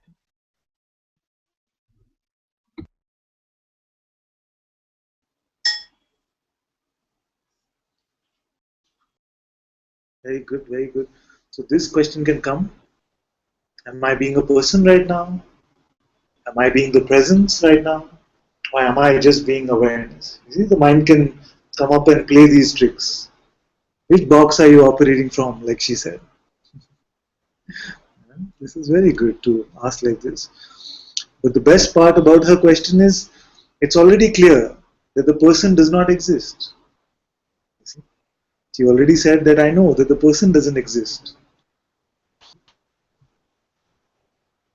So then it is very simple. You can just ask, can I stop being now?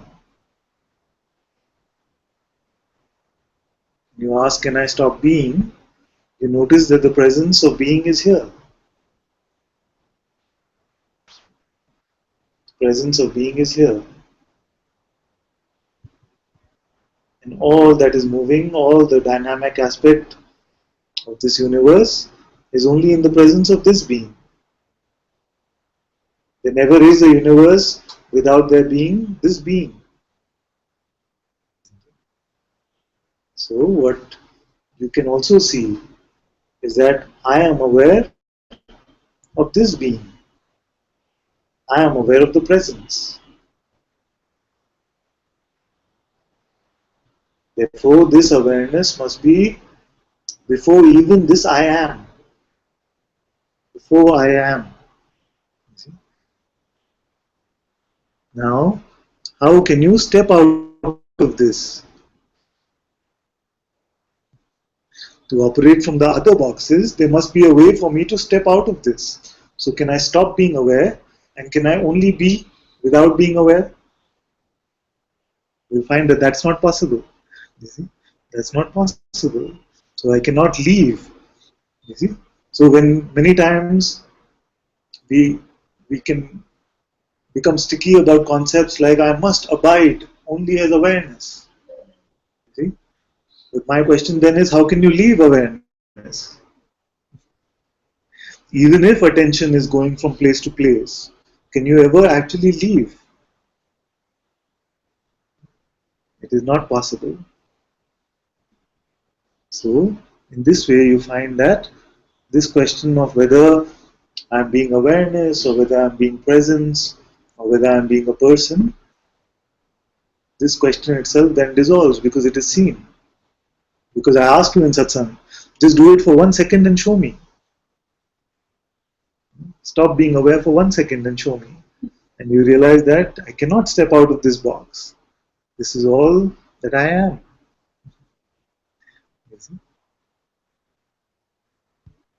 So no matter, even if belief is going to thought, even if you never came to satsang, you don't know any of this. You are always only awareness. Always only awareness. And all the boxes are coming and going in front of you. That's completely fine.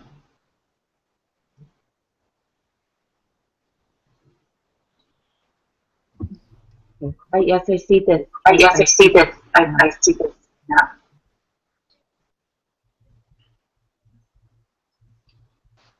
Very good, my dear. So when the mind comes and plays a trick like this and say, but you weren't, yesterday you didn't abide in awareness at all. You're terrible, terrible. Then you say, how did I leave? How can I leave this awareness? How can I become something else? It's just not possible. So it's the belief. So it's the belief. The belief. Only The a belief. Only.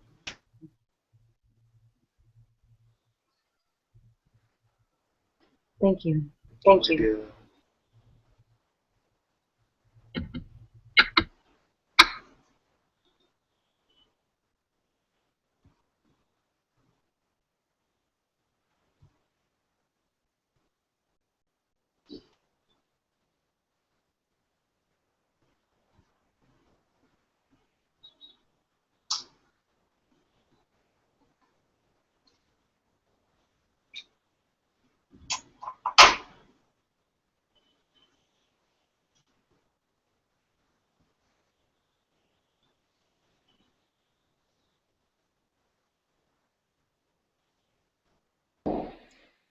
Father, just a little anecdote.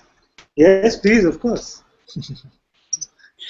I don't know if you're aware of the scientific experiment that they did about decision making, because we all asking you questions about decision making today. You know the experiment?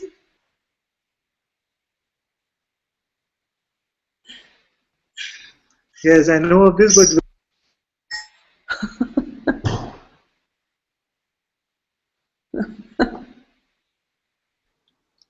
I was saying, yes, I know of this, but very nice to hear from you. If you can share the experiment as well. Okay. Okay.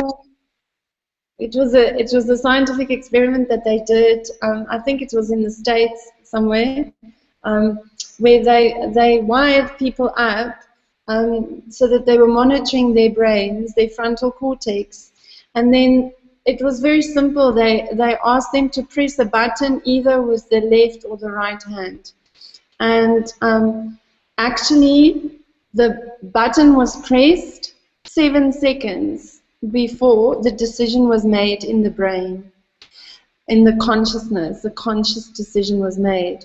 So they actually proved that the brain doesn't actually make the decision. The decision is made before it registers in the consciousness of the person.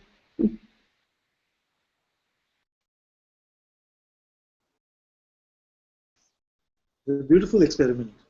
The BBC had done this experiment where they found that it seems like I'm making a decision to push the button, but actually the nerves, the neural system, everything gets activated 6 seconds before the actual pressing happens, even before the thought that I must press left or right. Even before this seeming decision making happens, the neurons, the neural system already activated because something already knows what is going to happen. So this idea of the decision maker actually even in physics is not able to survive.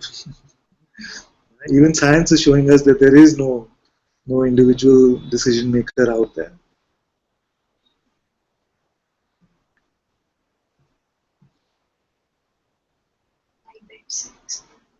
Okay. What is it called? Libet's experiment. Liebeck's. Libet. Benjamin Libet. Benjamin Libet. There's some beautiful experiments like this. No? There's also that other one. You remember that where it could be saying ba ba ba, but is actually the visual. You see, you're seeing the visual. So based on what you're seeing, the sound that you're hearing also changes. It's a beautiful one. I can share it with some of the on the Hangout being group. So what happens is, if you're seeing the lips move in a particular way, it seems like the sound also is heard differently. But actually, he could be saying ba ba ba, but the lips are moving fa fa fa, so you hear it as fa fa fa. It's really amazing to see like.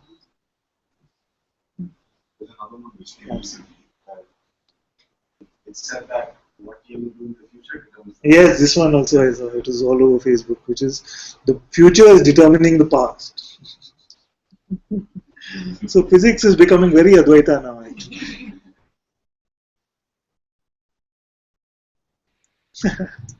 Ramana used to say, you don't even lift your hand by your own choice.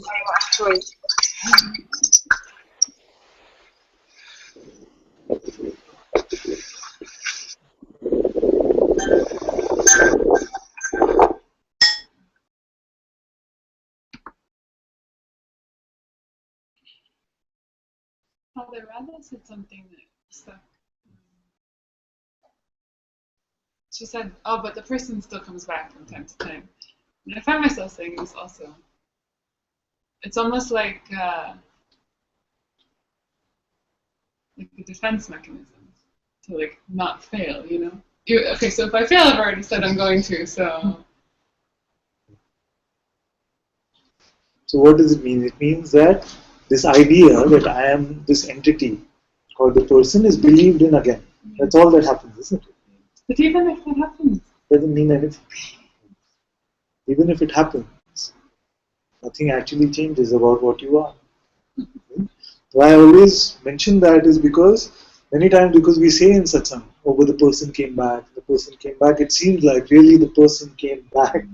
It really was living here or something, in some form. But it's not like return of the Jedi. Return of the person. but Father, like why? I don't want to even say these things anymore. I mean, it's it's okay. I'm not going to but you know, it's like why set the path for failure?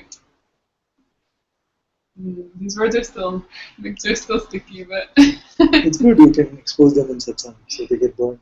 Yeah. Om and I were talking about this, like being a spiritual failure, you know, and giving oneself the freedom to just totally screw it up. You know? Very good. Because just the other day we were sharing so much about this concept of being a free person. It's the biggest pain you can take on it. I would not wish it. I said like this in Satsang that if I had enemies, I would not wish it on them. No. So you really want to make someone suffer, make them feel like they are the free person. Such a constricted state which is full of this self-image and portrayal and so much trouble, only trouble. Spiritual failures are actually the successes, and the successes are failures. Well, depends on how you define success. I would say that success would mean that the idea of being a person begins to sound so ludicrous. Even a free person sounds ludicrous. But also failure could mean that inquiry was just let go midway. It's like, I'm not getting anything from this, so let me just drop it. So that's another different type of failure. You say, okay, like the guy in the Matrix, who says, starting to realize that all of this is just a computer program, but I enjoy it, so it's okay.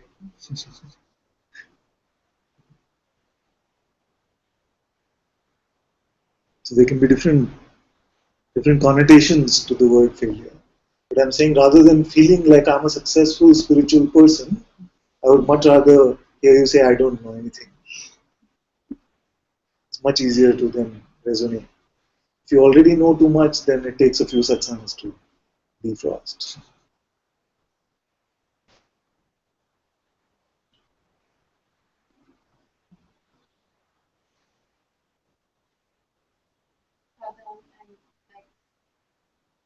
that fear of the person coming back, and even Aparna shared, and she's saying, I think, and the clear seeing that the one that fears is also is just a thought. Just a You thought. have to see that, and then there's just freedom right there, you know, because that fear is there. This is strongly linked. This, when I say don't pick up this concept of being a free person, then it means that this feeling that I'm the ego, that I'm the person, it should never come, because now I'm the enlightened sage, you see. I'm the sage, how can it come for me? And then, as all things, everything comes. Even if it lasts momentarily, it comes. And when it comes, then you say, oh no, this means I'm not. I've just been faking it. You see, my mind was always saying you're fake. It was right for once. And like this, then all this trouble can come, because we feel that we created a concept of ourselves being a free person. Actually, we realize that this one never existed. It's nothing. Nothingness, no thingness is freedom. And this concept of being something special, you see. I'm now a sage, something special like this, big trouble. Big trouble. Father is like, even if I'm never free, Yes. I'm just here. Yeah. You will never be free. Huh? You'll never be free. You find great freedom in that. Let me be as bound as possible. That's why Papaji must have said, no? Many you would just say, you know, freedom not possible. Maybe we meet in the next life. So freeing to be away from this concept of freedom.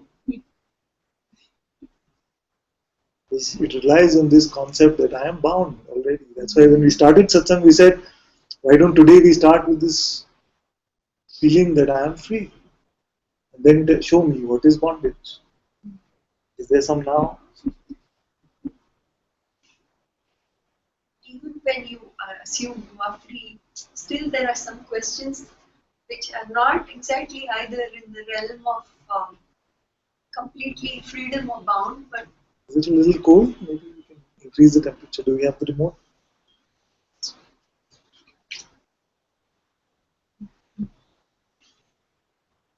Just turn it off.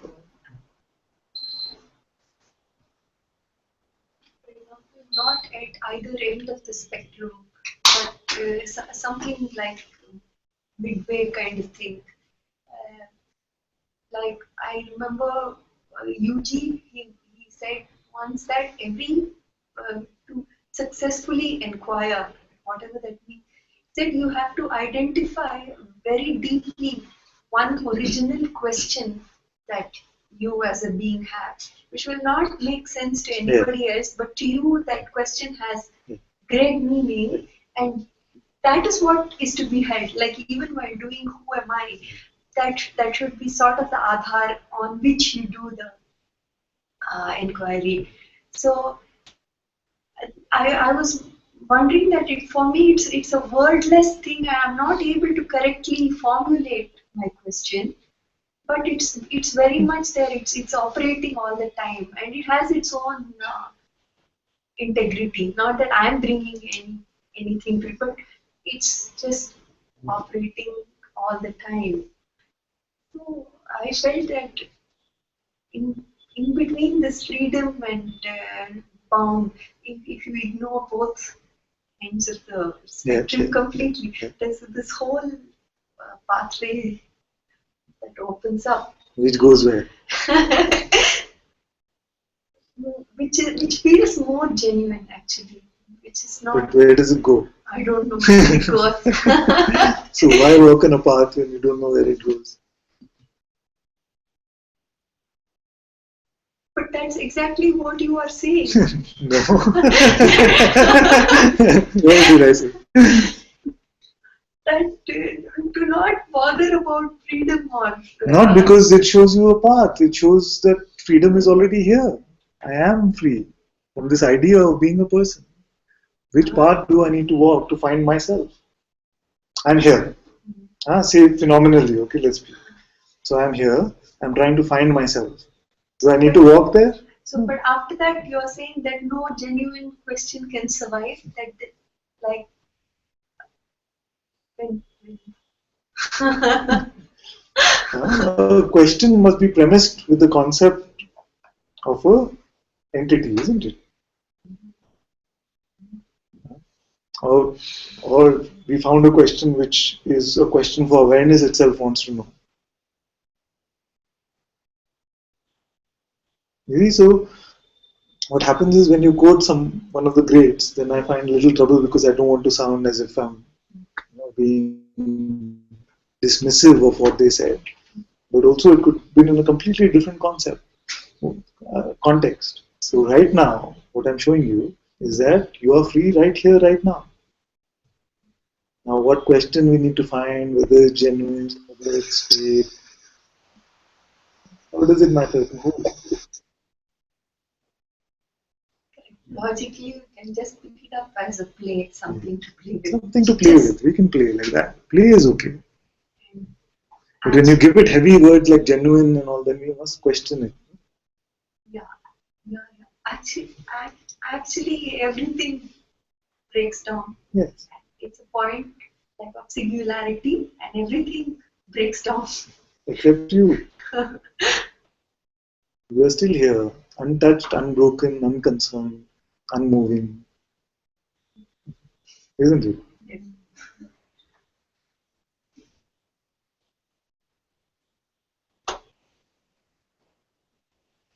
Master, if there is neither freedom nor bondage, then why we all are assembled? Exactly. That's what I ask you every time.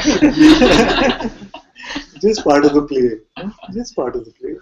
So the role of this one, the adventures of Ananta, seems to be to participate in the play like this. The role of others seems to be right now to participate like this. Tomorrow other could be participating like this.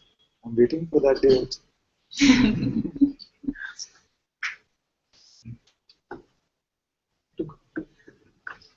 Thank you for having us. Oh, you're so welcome. Very nice. Very happy. How long the satsang was. Yes. It's completely fine. Completely. So happy to meet you both.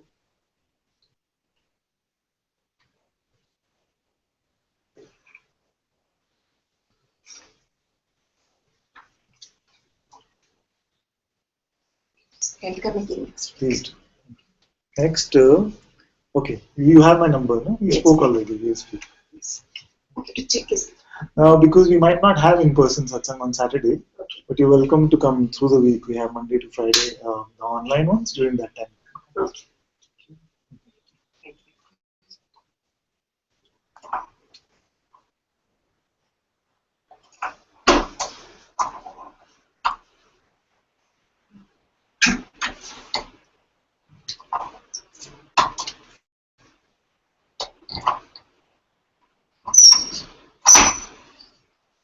Devika says something very nice. Of all my silliness, the thought I am a free person has always led to the swiftest slap from life. Very good. For which I am forever grateful. This is grace. This is grace.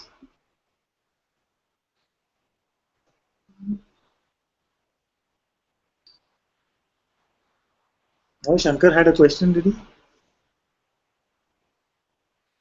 He's in the Hangout now. He's in the Hangout now, so you can watch. There he is. Yes. Namaste, Father. Namaste, Father. Namaste. How are you? How are you? Very good, very good. So good to see you. So good to see you. Get my cat off my lap. I've had. Am I echoing? Is that me echoing? Okay, there we go. As of late, I haven't really been participating much in a lot of things. In life in general, I suppose. And maybe that's not accurate because it's kind of impossible not to be fully participating in life even when you don't feel like you are. but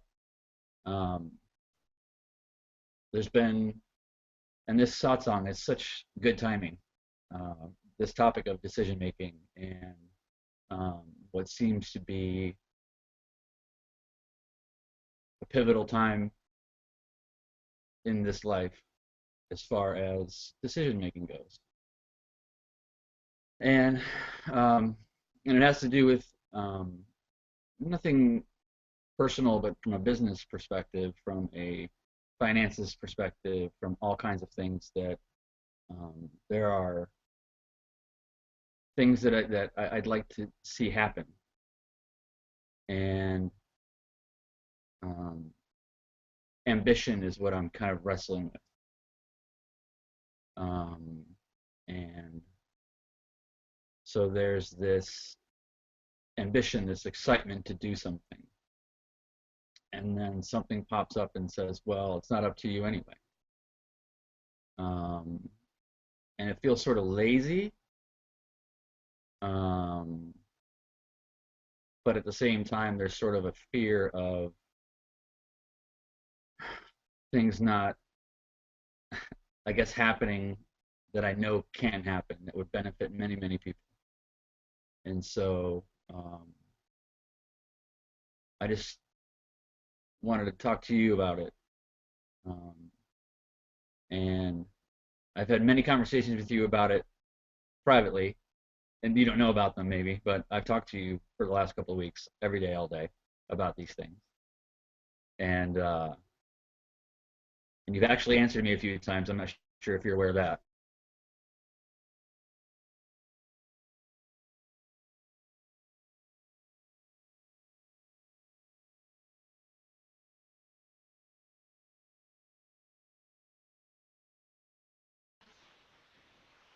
I think there's a lost connection there.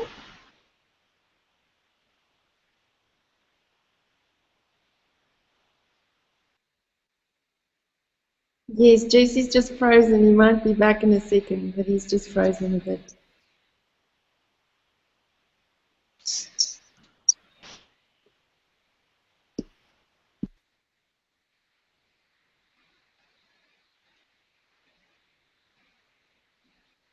I think we've lost him, Father.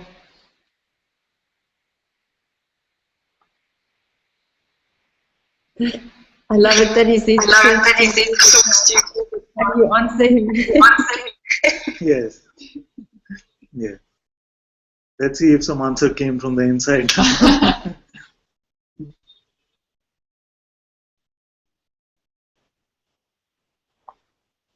You see, this whole thing about free will versus God's will, decision making, all this is one of the most sticky topics in spirituality, and I have heard people debating them over many, many years.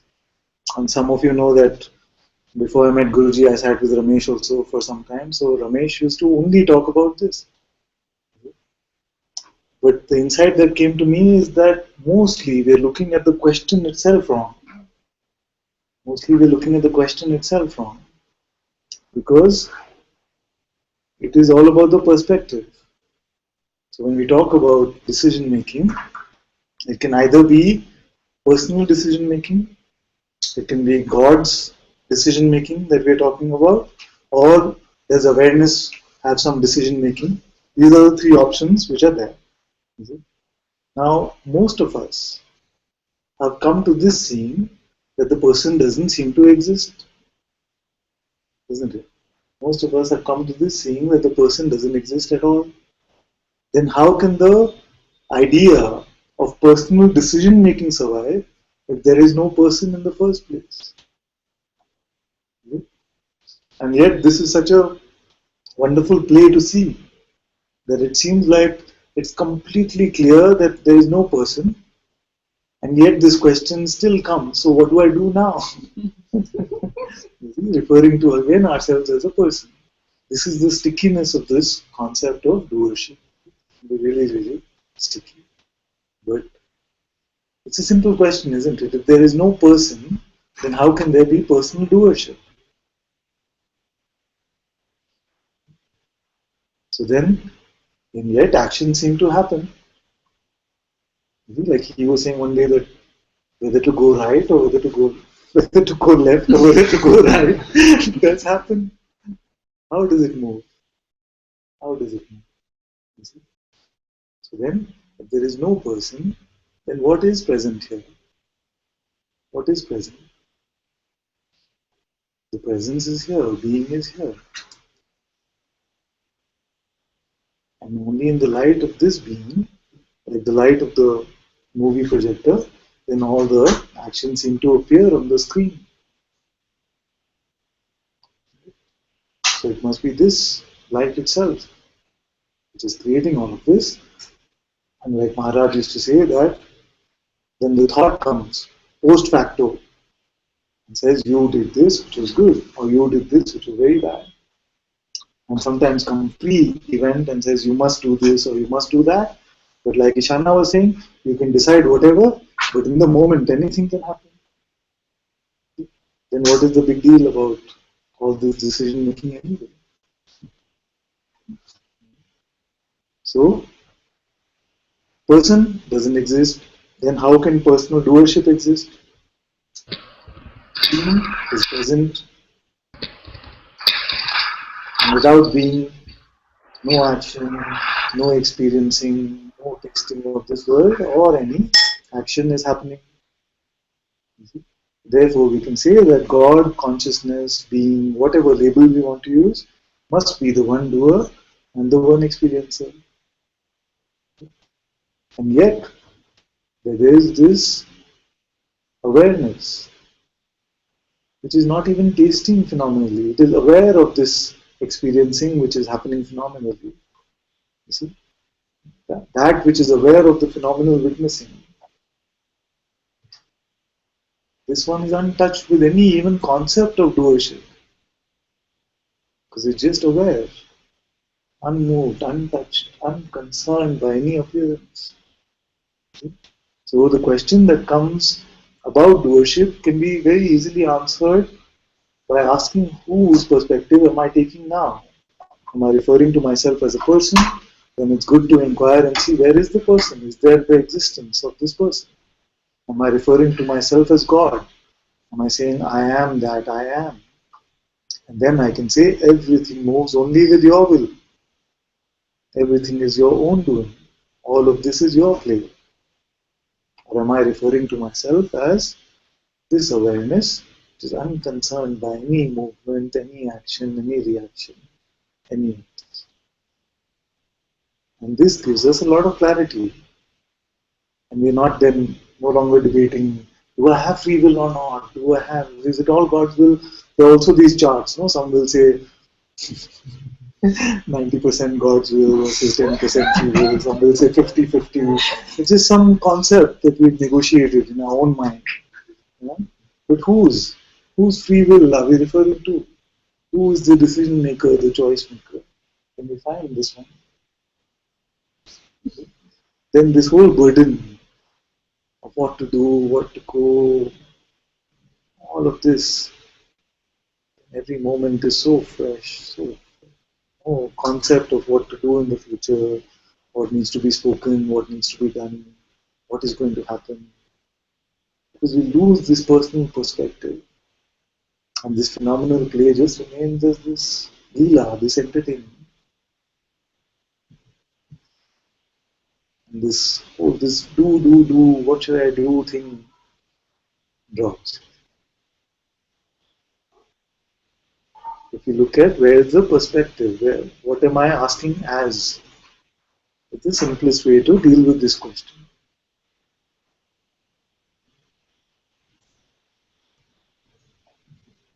Shankar, my dear, we lost you for some time, so I'm not sure where you picked up from. Yeah. Does some clarity come because of this?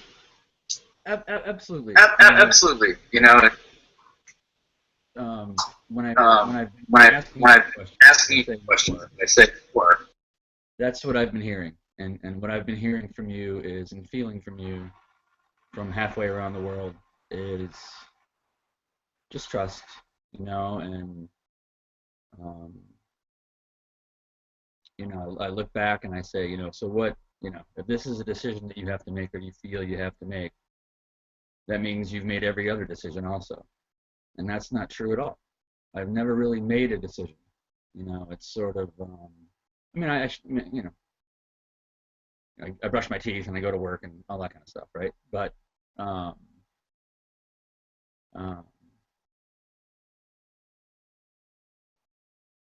you know, it's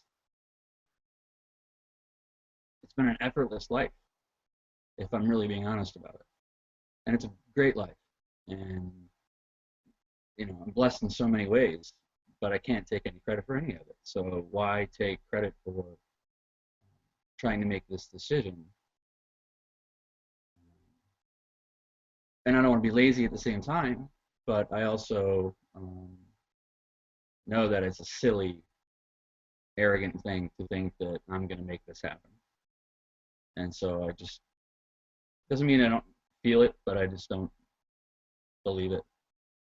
You know, and I'll tell you, this is may sound funny or weird, but I was outside the other day having this conversation with you. And here in North America, we have lightning bugs. You know what a lightning bug is? Little bugs that light up. Yeah. So I see this lightning bug go by, and I sit there and I go, well, did the lightning bug decide to light up, or did it just light up? You know, and so I had this internal conversation about, there's a lightning bug flying around going, okay, let's light, you know, and then flying a little bit more and let's light, you know. It's not light, it doesn't do that, you know, it just lights up. And it doesn't know why it lights up, it just does. And so I'm going to live my life like a lightning bug and just, by your grace, light up whenever an opportunity comes. And I thank you so much, and I love you very much. So I'll stop rambling now.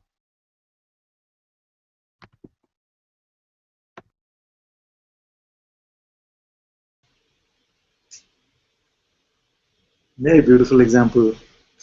Very beautiful example.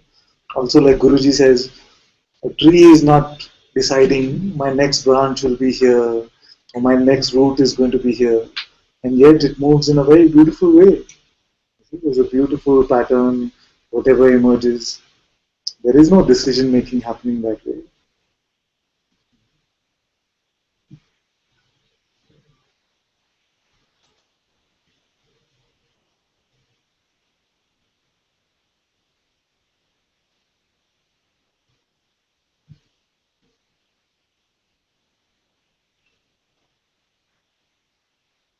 I always heard that Canadians are very nice people, and today they proved it also, no, by letting an American in.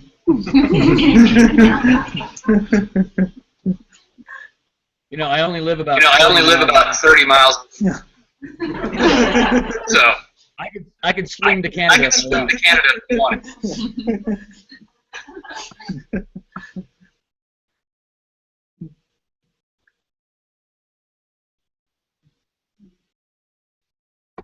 And yes, thank you everybody. And yes, thank you everybody for letting me come. I'll go now, so in case. I'll go now, so in case somebody else wants it's okay. American guilt. American guilt.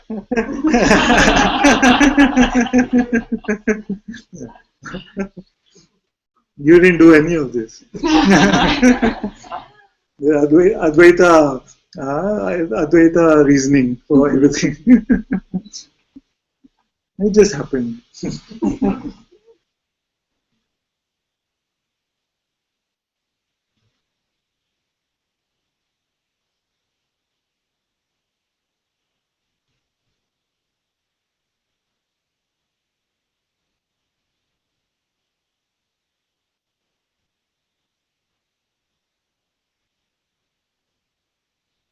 You wanted to say something? No, I just got a small question there. Coming back to what you're speaking. Can you come here because they can't hear you?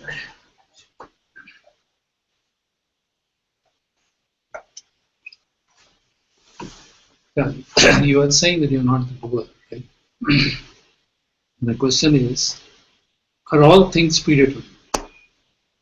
That's my question. Very good. So today's theme seems to be about free will versus predetermination. So If it is clear that I personally don't exist, therefore I personally am not the doer, then the question then is whether God has pre-decided everything or whether he is deciding moment to moment. Okay. Is it okay to look at it Yeah, like that? fine. It doesn't matter.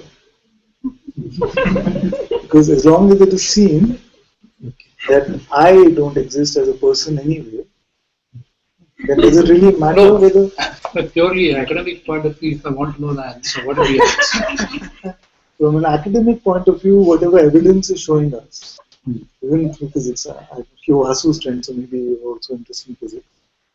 Whatever it is showing us seems to be that this is just rolling according to some plan. It just seems to be like that.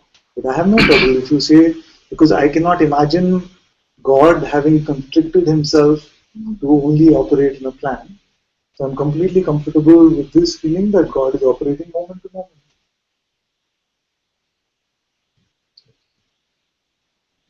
So what the evidence seems to be proving that everything is already happening, actually.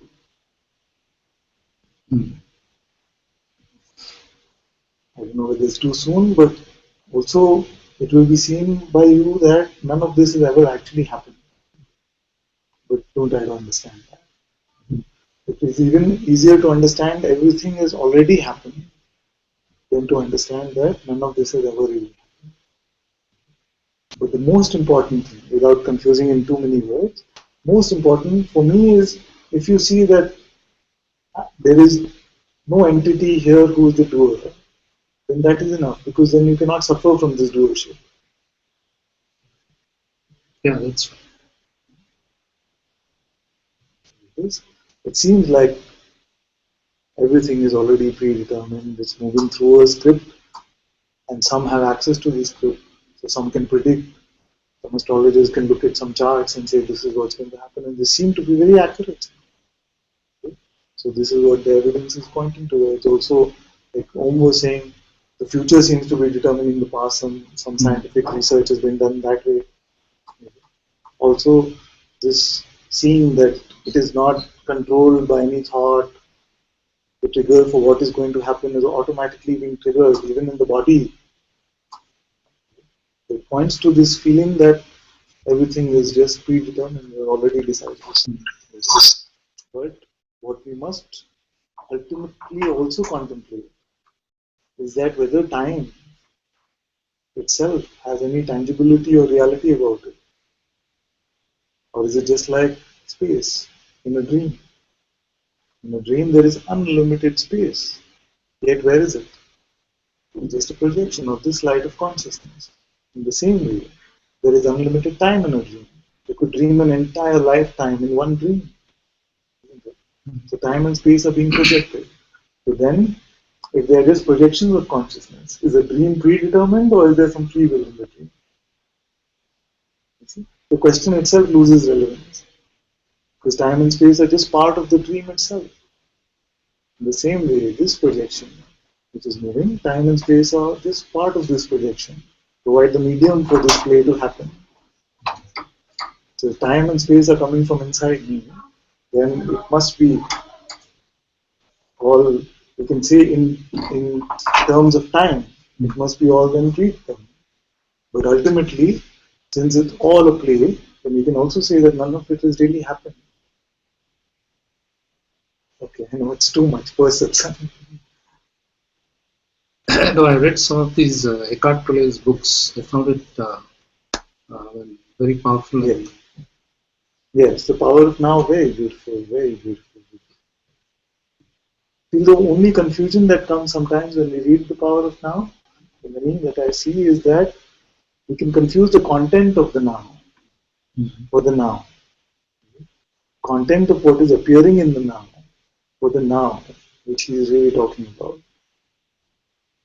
Not to get too involved with.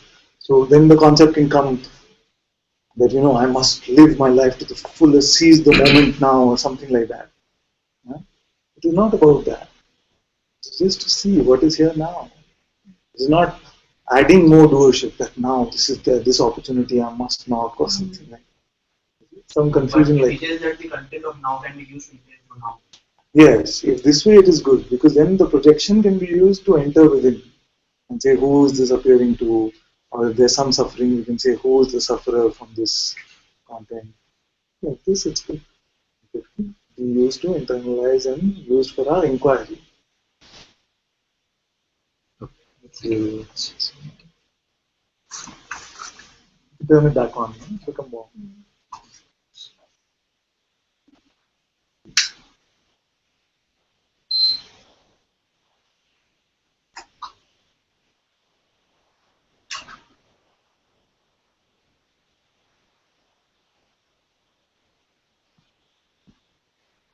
Can I talk to you again? Yes, my dear, of course. It's going to echo, so... Yes.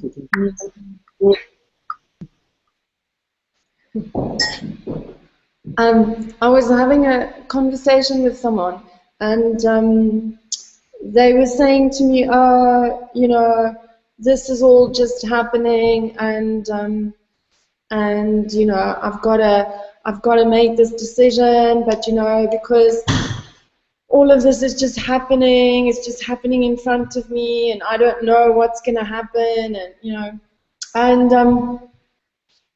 I start getting a little bit like with that, because God has made us with brains that can make decisions, you know. So it's not like when you are free, all of a sudden you stop making decisions, you know.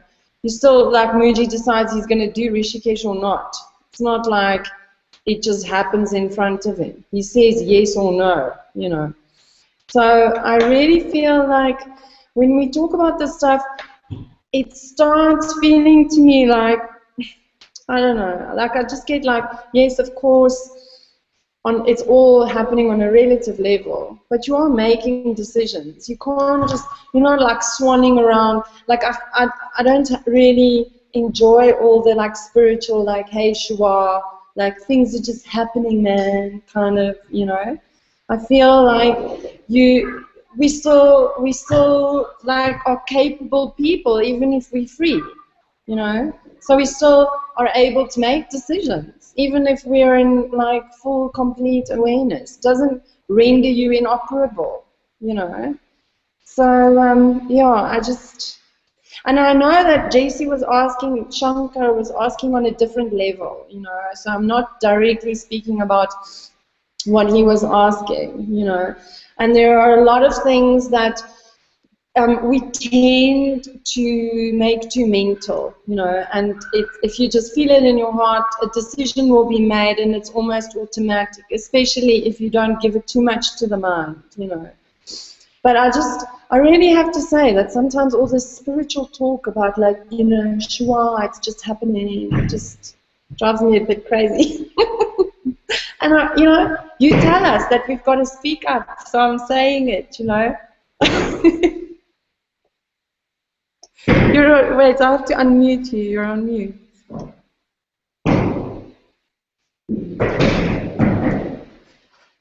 My family are banging the window. I'm talking to Ananta. I'm on.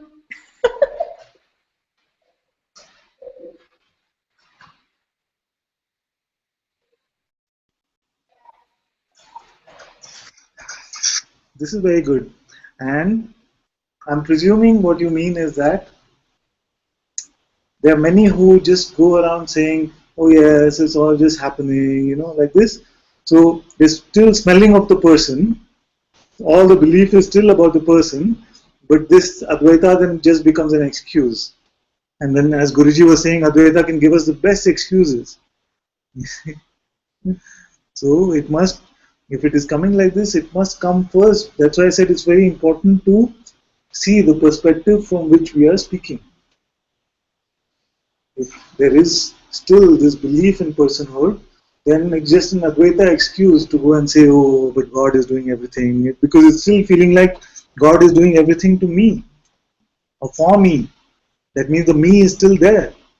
You see? So if the me is still there, then it's just mere words. Then it's just the mere words. But when it is seen that the me itself is not there, then very naturally these words can come without any sense of proclamation, without any sense of specialness. It is seen that all of this is just moving, it is just happening. You see? But it cannot be that, it is tvam karta, tvam bhokta, which means you are the doer and you are the experiencer. But anytime we feel like you are the doer and you're doing everything for me or to me, that means it's only half surrender, you see? Half truth. So it is like convenient Advaita, which is, okay, God is the doer. And my life is being done by God. See? But if the my life is there, then it's better we take 100% responsibility and say, I am the one who is responsible for my life. But if the sense of my itself is dissolving, then it is not possible to say that I am responsible for my life, because the me itself is dissolving. So it cannot be half and half. So either 100% surrender or 100% responsibility. It's this middle thing, which gets in trouble. This middle thing gets in trouble. So some will say everything bad that happens to me is God's doing. All the good things are I take credit for this. Some will say the other way around. Some will say the other way around. But most often it is, you God are the doer, or you Guru are the doer, but I am still the experiencer. This is half knowledge. If God is the doer, then God is also tasting the outcome of this doership. And then there will be a point where the sense of me itself dissolves. You cannot find, where is this me? Where is this me? And yet everything is flowing. Decisions are flowing. Everything is flowing. Then we can say that I see all of this is God. All of this is happening. You cannot just use these words as band-aids for cancer or something.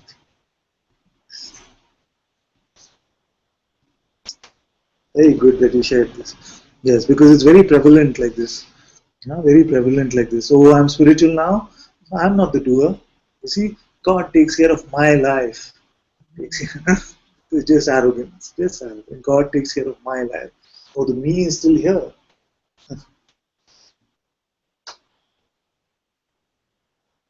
Thank you for pointing that out, my dear.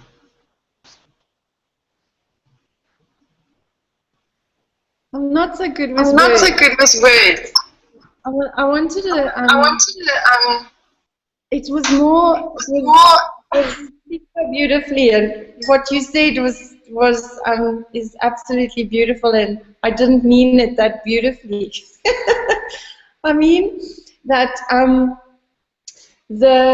I hear often a kind of like a stopping of activity, because now that I'm free and I'm not the doer, now I'm not doing anything. Now I can't work, now I can't make decisions, because now I'm not the doer.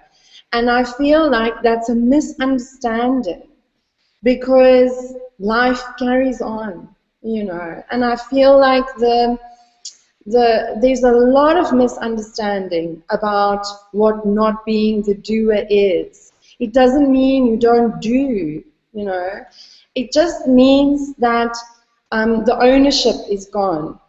But there's this beautiful flow, and there's all kinds of stuff being done, but it's not being done by a person. But decisions are being made, plane tickets are being bought, bookings are running, hangouts are being created, things are flowing. But it's not like nothing can be done. So when I hear people speak in satsang, they seem to justify inactivity with just like, because there's no doer, and then so like no activity can take place. And I just feel like that's a misunderstanding. And I wanted to clear it up with you, because when I hear them say it, I feel like saying to them, you're completely misunderstanding, you've not got the point, And again, I just want to say, it's not specifically Shankar, because I loved his little story about the lightning bags, so beautiful, you know. Things just happen. Lightning bugs shine, and you know, humans do what they do, you know. It just doesn't, it means there is no person responsible. I don't know. And I wanted to talk to you about it and clear it up with you so you can tell me if I'm misunderstanding.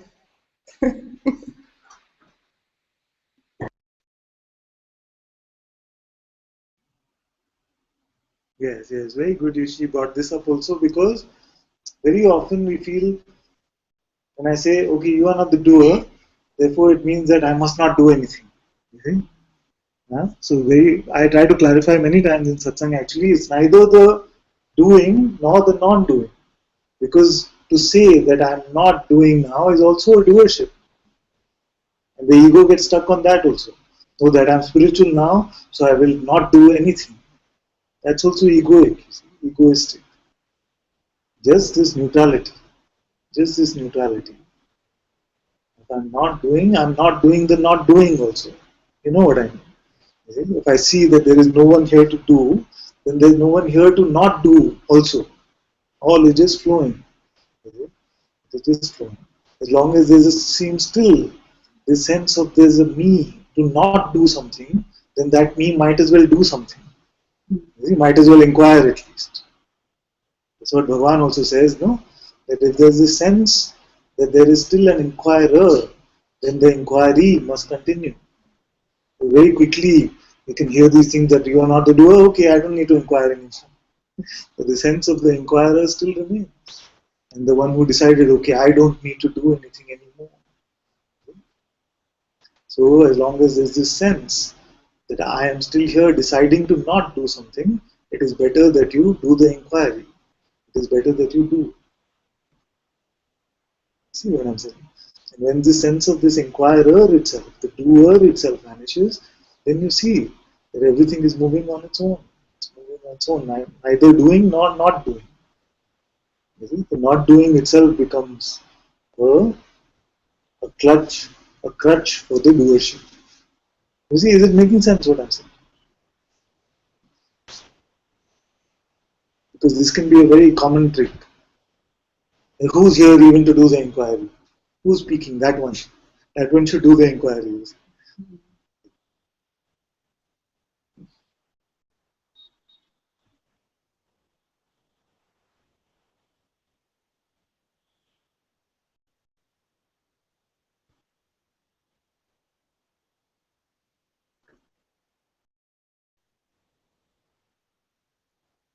And all of you from Canada, I want to say that if you're getting late for work or something, it's completely okay. You can leave the hangout. Usually we have in-person satsang also, so sometimes it can go for long. So don't feel that because you asked, you invited, you have to stay till the very end or something like that. I know Ishana also has some work meetings. So feel completely free, my dear. We're very informal. I just want to say that I'm so grateful to all of you. I was very happy to receive the invitation. I'm so blessed to be in all of your presence. Thank you. Thank you. Thank you Really for joining us. I wanted to maybe we could spend a few moments just share some words about like the absolute state of like the father of the universe, because it, you know, just because no reason in particular, just you know, to sort of align the inquiry with the Lord of the universe, you know. If you could share some words, that'd be helpful. Thank you for joining us. Thank you so much, my dear, and thank you all those who are watching from Canada and all over the world. Thank you so much. Lovely to be here today. So Ishana asked this beautiful question. So can you share something about the Lord of the universe or the Father of the universe? I'll actually do one better. I'll actually go one better than that. I will introduce this one to you. So rather than just sharing some words about the Lord of the universe, let me introduce this one to you. And also this allows me to give you all some of the main pointings that we speak about in Satsang. The main pointings that we speak about in Satsang. Because my feeling always is to move towards simplicity, you see, to make things as simple as possible. Because especially when it comes to concepts about God and the universe, it can seem like a lot of complexity can happen. So the movement here seems to be moving towards just explaining things in a very simple way. So let's look at the main pointings that we speak about here. So the first one is that everyone wants to be free from suffering. Most who come to Satsang have experienced some suffering which has caused them this openness to be in Satsang. So everyone says, most say, can you rid me of my suffering? I don't want to suffer anymore. So for this, I have a very simple pointing. Just don't believe your next thought. Just don't believe your next thought is freedom from suffering right now. In this, then you cannot show me suffering. Whatever it might be. We're not resisting any thoughts, everything is welcome. Attention can also go to it. Just don't give them your belief. And you cannot suffer anymore. So this is the first. Then sometimes someone like you will come and you will say, can you show me God? Suffering doesn't seem to be so much for me, but can you show me God? And I say, yes. Let me ask you a question. Can you stop being? Can you stop being? And this being which you cannot stop, this presence which you cannot stop, is God, is consciousness, is Atma.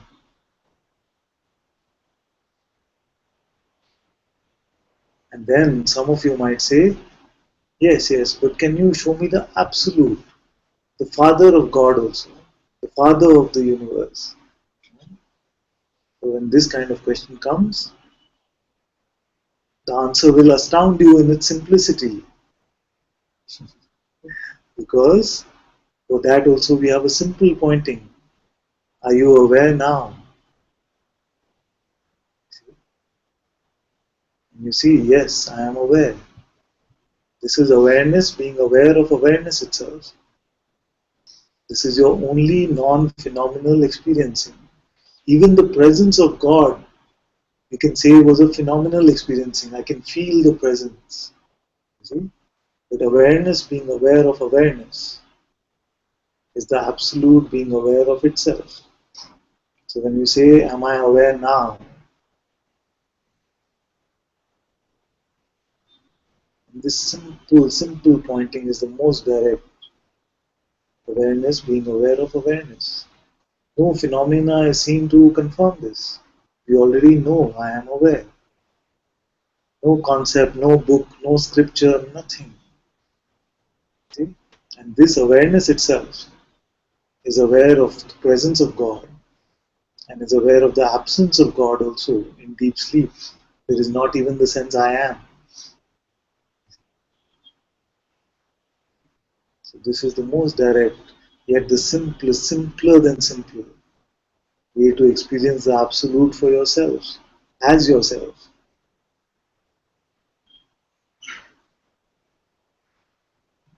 So this is the core of the pointing. And then we have a small corollary there, which is that once you experience yourself as this awareness itself, then you will see that from within this awareness is the birth of another small a, which is called the appearance. So within the big A awareness is the birth of this appearance. and nothing which can happen in the appearance can actually touch or hurt the awareness. So there is no one that can suffer from anything which is coming in the appearance. You are always the big A, awareness, and the small a of appearance is arising from within you and dissolves within you. So all the universe, the multiverse, whatever you call it, is arising and dissolving inside you. You are the father, the mother, the creator, and the dissolver of all of that which arises.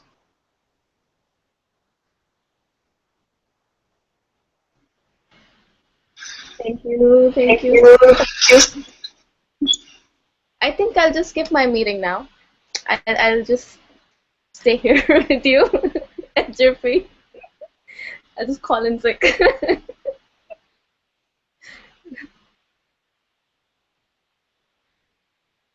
Thank you so much. Thank you so much, my dear. Thank you once again, all of you. Big thank you to Ishana and to the rest of the Sangha in Canada. May all of you be the shining light. It takes my father's light and spreads it to all corners of the world. All my love and blessings to all of you. Love you all so very much. May all of us always be in service to Father Sadguru Sri Mujiji. May His grace always be upon us.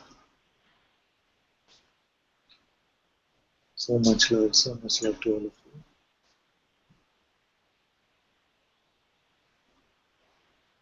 So here we continue for some more time, but I completely understand if you have to go, if all of you have to go, that's completely fine.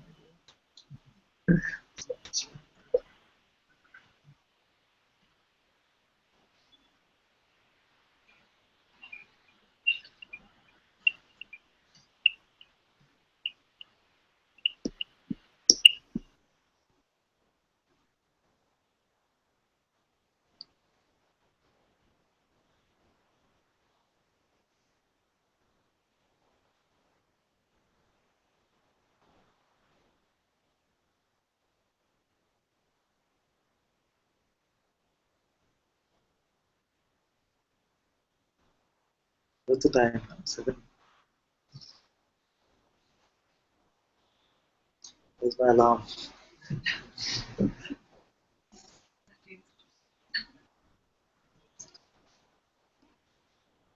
Hey, did you have to go? Okay. It's just remember. Where is everyone? We are still in Satsang.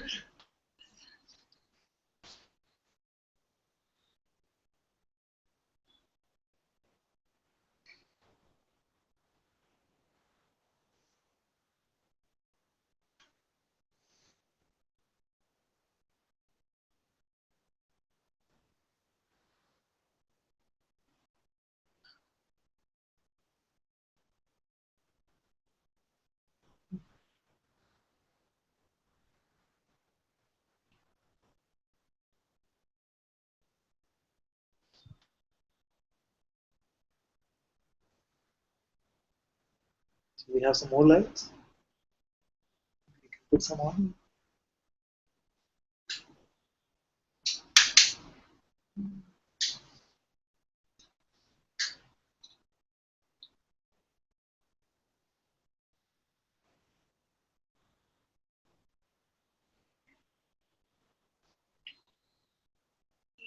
Exposure that we do in satsang seems to have the quality of resolution or dissolution of the question. Is it good to maintain the same attitude everywhere? Like sometimes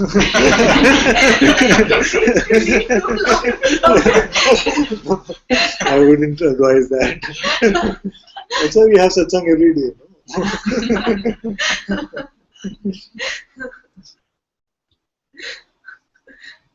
Yeah, every day you have a window to come and yes, dispose, to burn it in the fire. You see, because if you like that, in the outside world might not be ready for it. They might not have the ears to hear it in that way.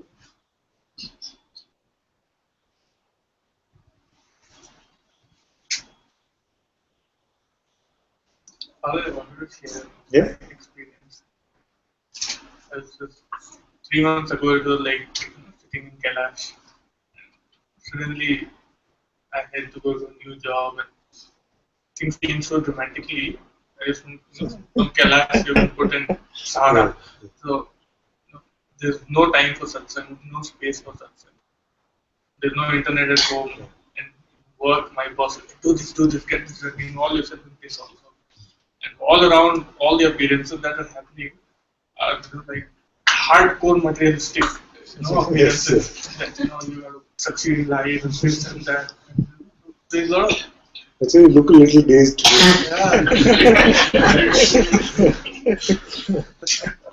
There's a lot of resistance initially, and don't want any of this. Why was it? Then I often remember Moodi's prayer also. And he said he used to do that. God, please don't test me. If you do, I know that I will fail. So very good. This is surrender. But these are also very good opportunities to see what happens when the rubber hits the road. Otherwise, in satsang, in a cave, all is very in Kailash. It's easy. Everything is shanti. You're surrounded, like you said, in this materialistic world.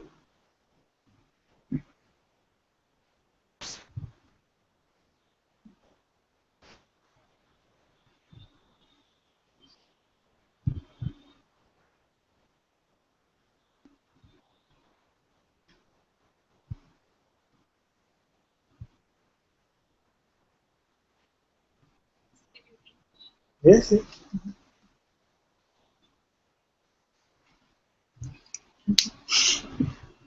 Parvati, my love, do you have to be somewhere? It's okay for you right now?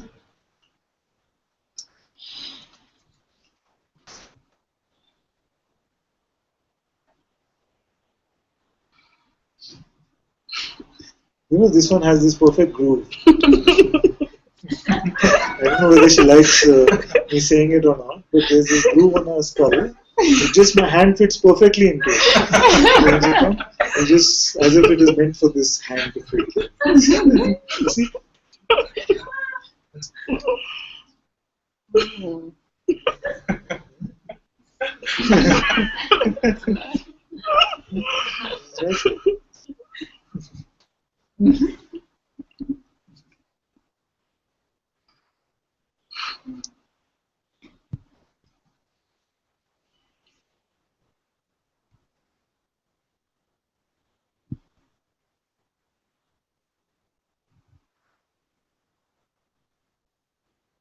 Dr. Kanchan also, the rubber is hitting the road.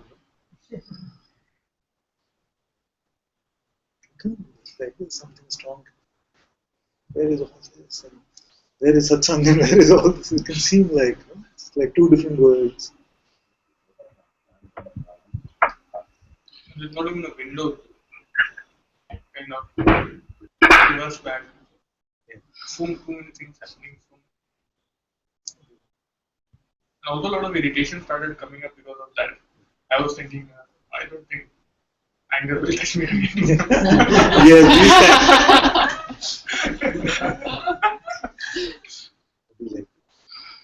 be like this. I don't think anger will ever touch you.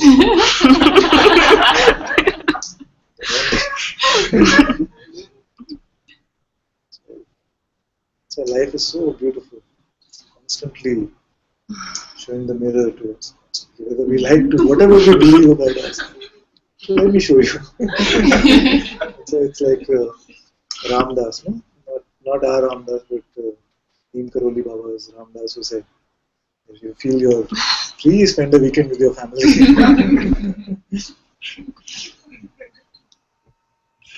Father?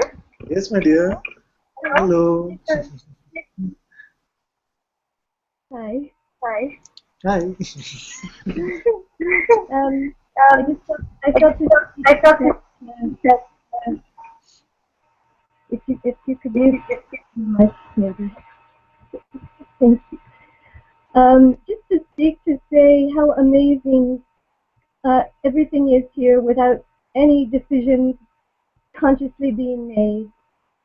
And I don't know if Savati will have a problem with this, but really honestly, I don't feel I have any choice but to do what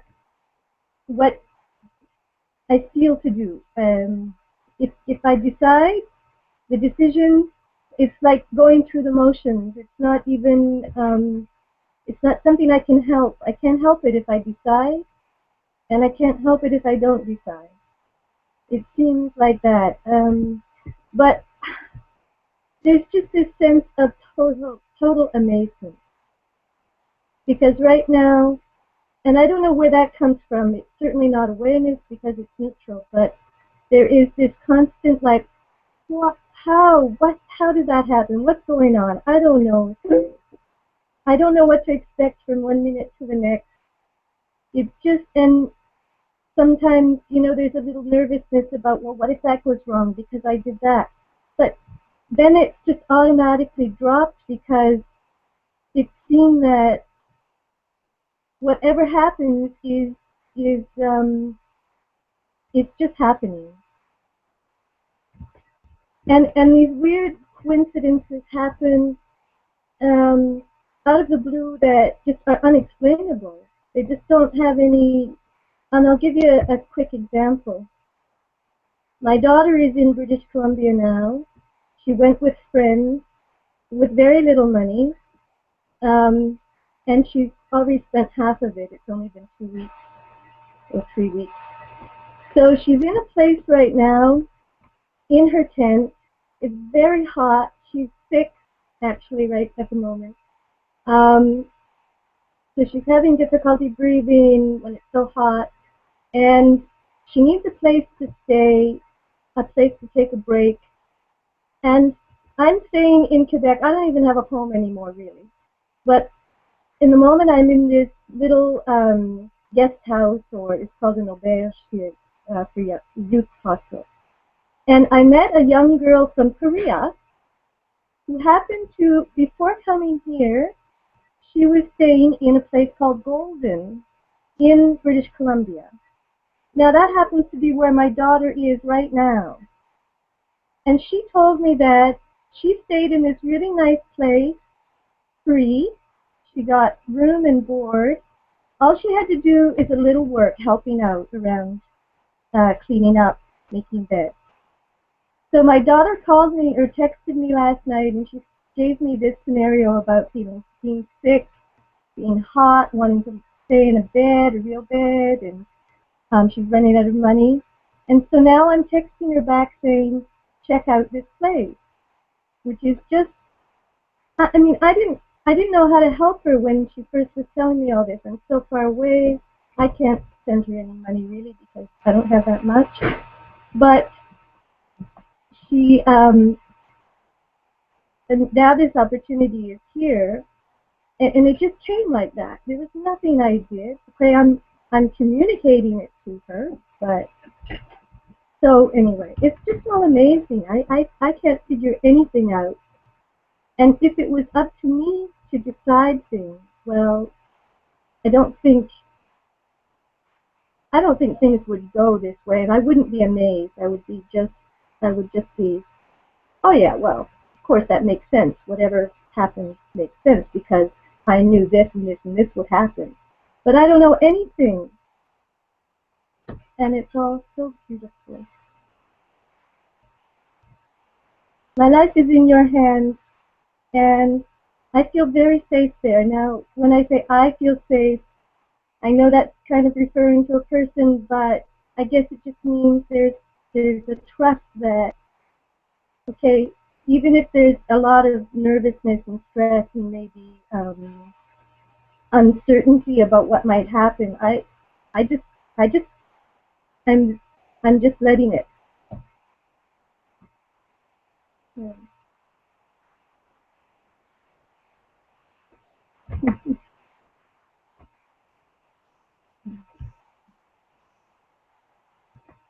I'm using them. Very, very beautiful expression. And you will find more and more that this beautiful grace is operating. Beautiful grace is operating. So I see no dichotomy, I see no conflict. I feel it's very clear actually. And I definitely don't, at least I feel I definitely don't have this Advaita police identity anymore, so I don't feel that I feel anything to, like when you said that I hand over my life to you and that is coming from a person, I don't feel that. I feel it's a beautiful sharing actually.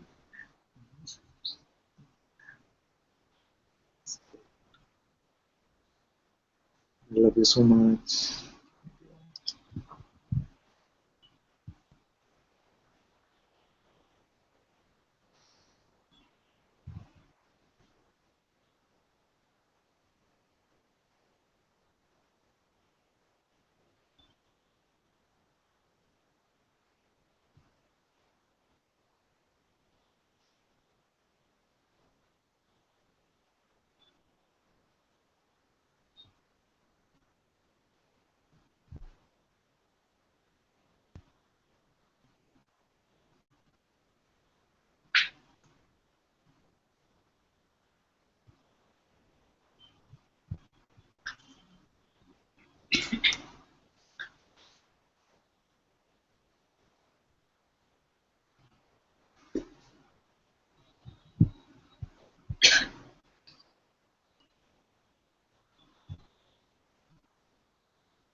How's it now?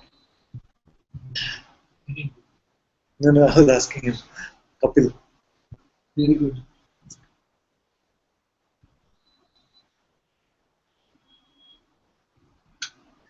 I think because when he came actually before Satsang started, we were having a chat. And he was saying that last 2 days it seems the mind is very noisy and it's sharing a lot of spiritual concepts now. The mind can use the spirituality itself as a defense.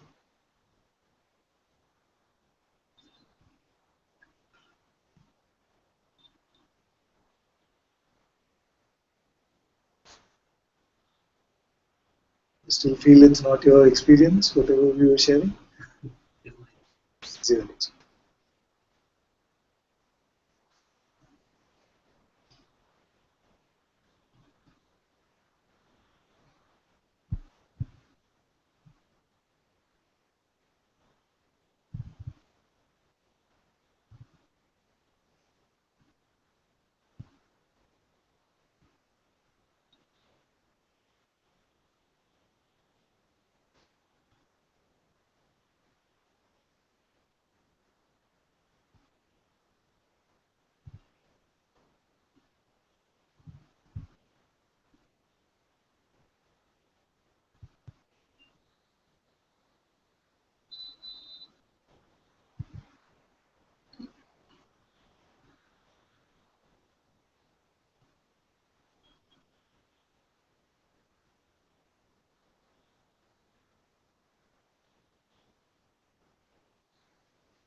You're good.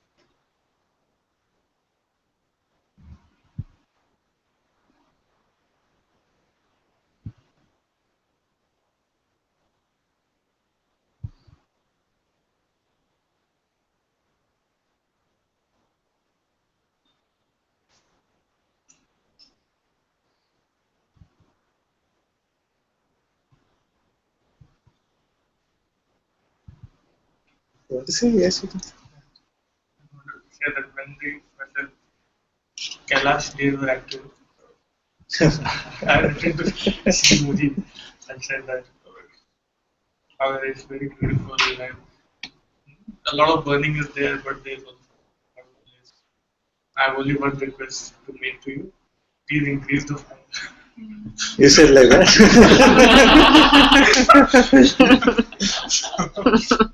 I mean, you messed with the wrong guy. The right guy. Yeah. So, no, still, I mean, we did it. I went to the loud chow, but still there is this thing that, Yes, if there's more to be burned, burn that. Yeah, so yeah. if there's more, burn that. Something says that, not good enough. Very good.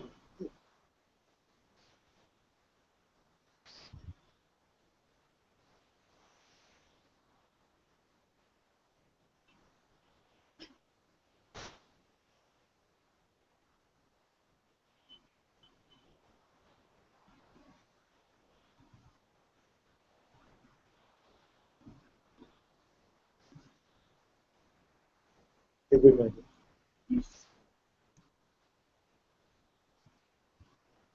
Are you upset with all of us? No. Not at all. I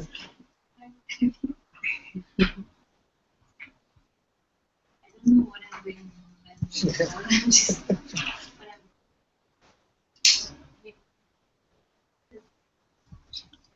I don't know. I asked that. so many things have happened. Like I joined the work 1 week. I got fired. So then I was very happy. Like that's what I was thinking. If it was like earlier with the person, I would have probably wanted to commit suicide if I got fired. Really? It would have been like such a big thing. Yes, But I was really happy because thank God I did like. I mean because it was not. I knew it was something that I did, and then I don't know why because everybody was like, you have to do something, but that went, and then I'm still not doing really anything. But there's no problem. I mean, and I feel everything is kind of like this decision making thing also. Like I'm seeing how that it was just always just flown. But I just didn't see that how it was flowing. Oh, exactly. I was just thinking that I had something to do with it. But even coming here for Satsang today, I was thinking, oh, in my mind there was traffic and this and that. But then I was getting ready and I came. So, if it was a decision, then I would have been thinking, but then I just came. It's from that decision to it's just the flow, I guess.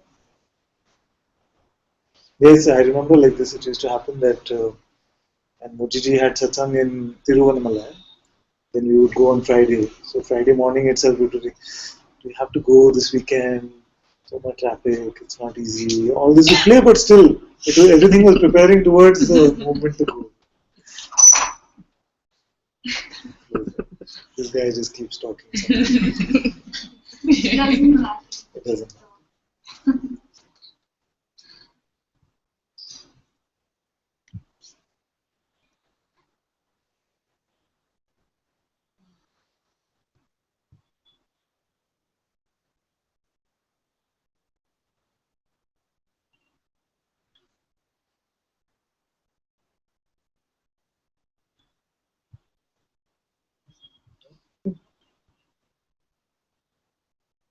Every time I see you, it's a different look. The beard is gone. No, the beard wasn't there. Wasn't there?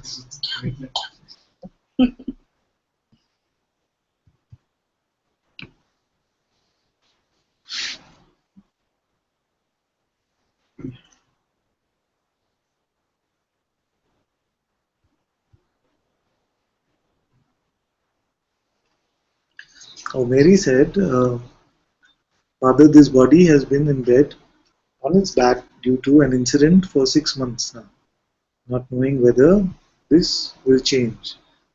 Is okay knowing all this being taken care of. Such a beautiful gift this experience is, feeling so great. We're just talking about the rubber hitting the road experiences. So when these things come, illness comes, some accident comes, some job situation comes, all of this is when the rubber really hits the road.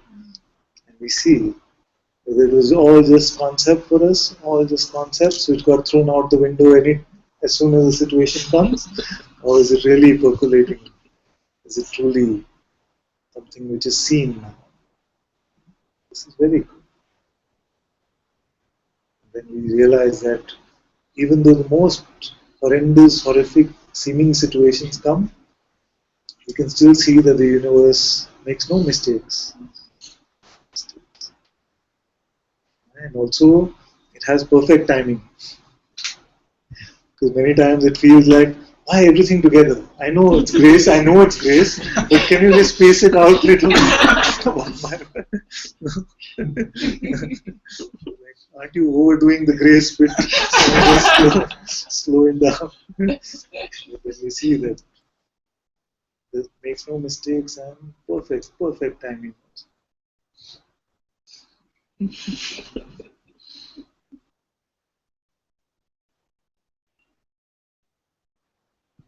It's called the visitation of Kali. Visitation of Kali. Too many things start to go wrong. There is no space left to hide but under the feet of God. Exactly what Guruji says about us running out of moves. So this visitation of Kali is very welcome because it puts us in a corner and we don't know where to go, left, right. Just fall to our knees. It's beautiful.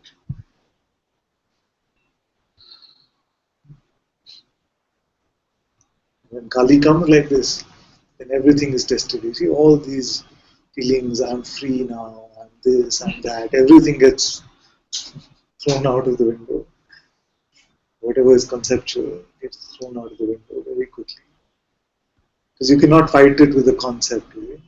Kali will swallow it up immediately. Whatever this comes.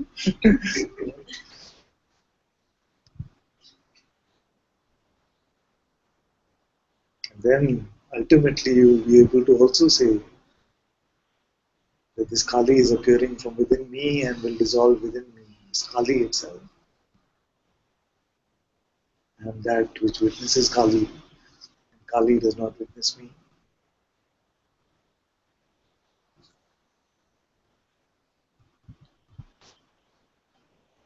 Till we hang on to our concepts of what we are, then that becomes a distraction from our true seeing.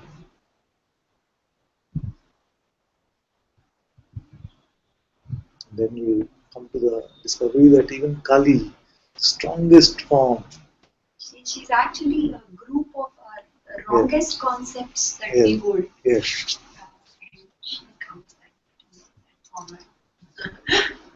Yes, to see whether it's whether you're still biting on to these ideas.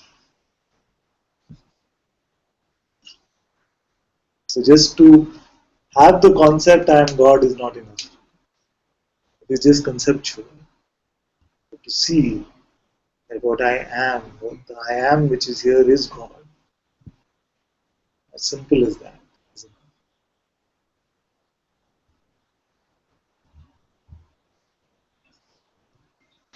Muji's grace has got such a terrific sense of humor. Yes. He says Guruji's grace has a terrific sense of humor. The guy who's been trying to bribe me over and over. When I call him, his caller tune is "Itni Shakti Hame Dena Data." Oh really? हम चले नहीं रास्ते पे Really? You translate. There's a song. Yeah. Oh Lord, give me so much strength that I don't lose my trust in you. Don't succumb to temptation. Don't lose my trust in you. And may we always walk on the right path. Even by mistake, may we not commit a mistake. That's the translation of the ringtone of the guy who was trying to bribe him.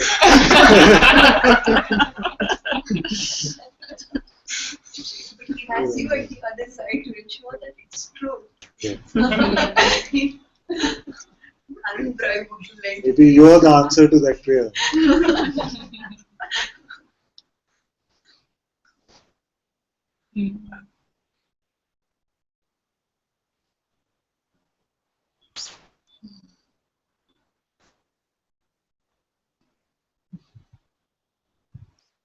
You're here for a week. No? Yeah.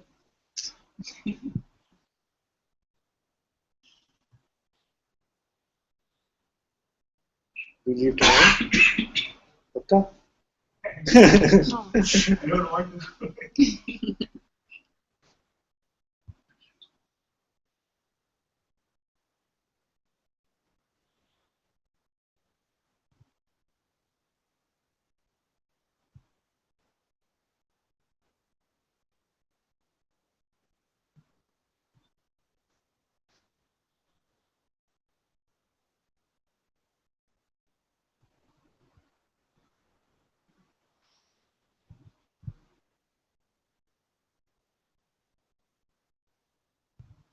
Does your daughter go back?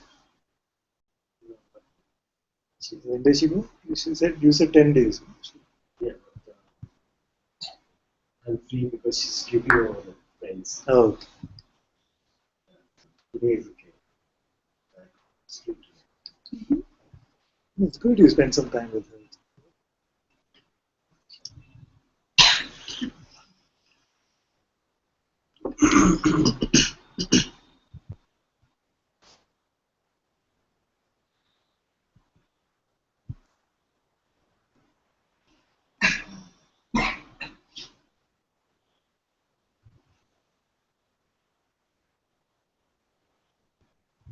Aparna is saying something. She says, Namaste Father, just wanted to expose what came up here today. There were these thoughts, no more spirituality, no seeking, no enlightenment, just forget everything about it. Okay? And just go on with life as it is. And suddenly there is a lot of relief and peace, nothing to gain. Very good. Everything is surrendered to you now. Thank you, Father. I don't know, saying not going to be spiritual sounds arrogance or not. No, it sounds very good. It does not, or if it does not, this is also surrendered at your feet. This is very good, very good. This is the seeker or the free one or whatever identity related with spirituality, that also has to be emptied out. This also has to be emptied out. So when I say not one blade of grass, I will leave you with, it especially includes the spiritual one.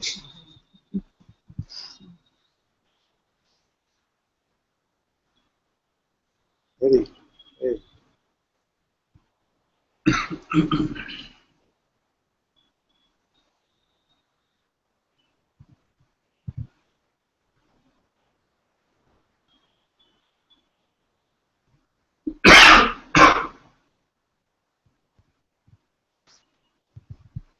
Okay, should we have a song?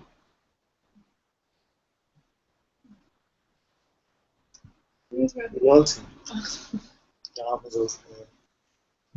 Listen. Come. Which was the song?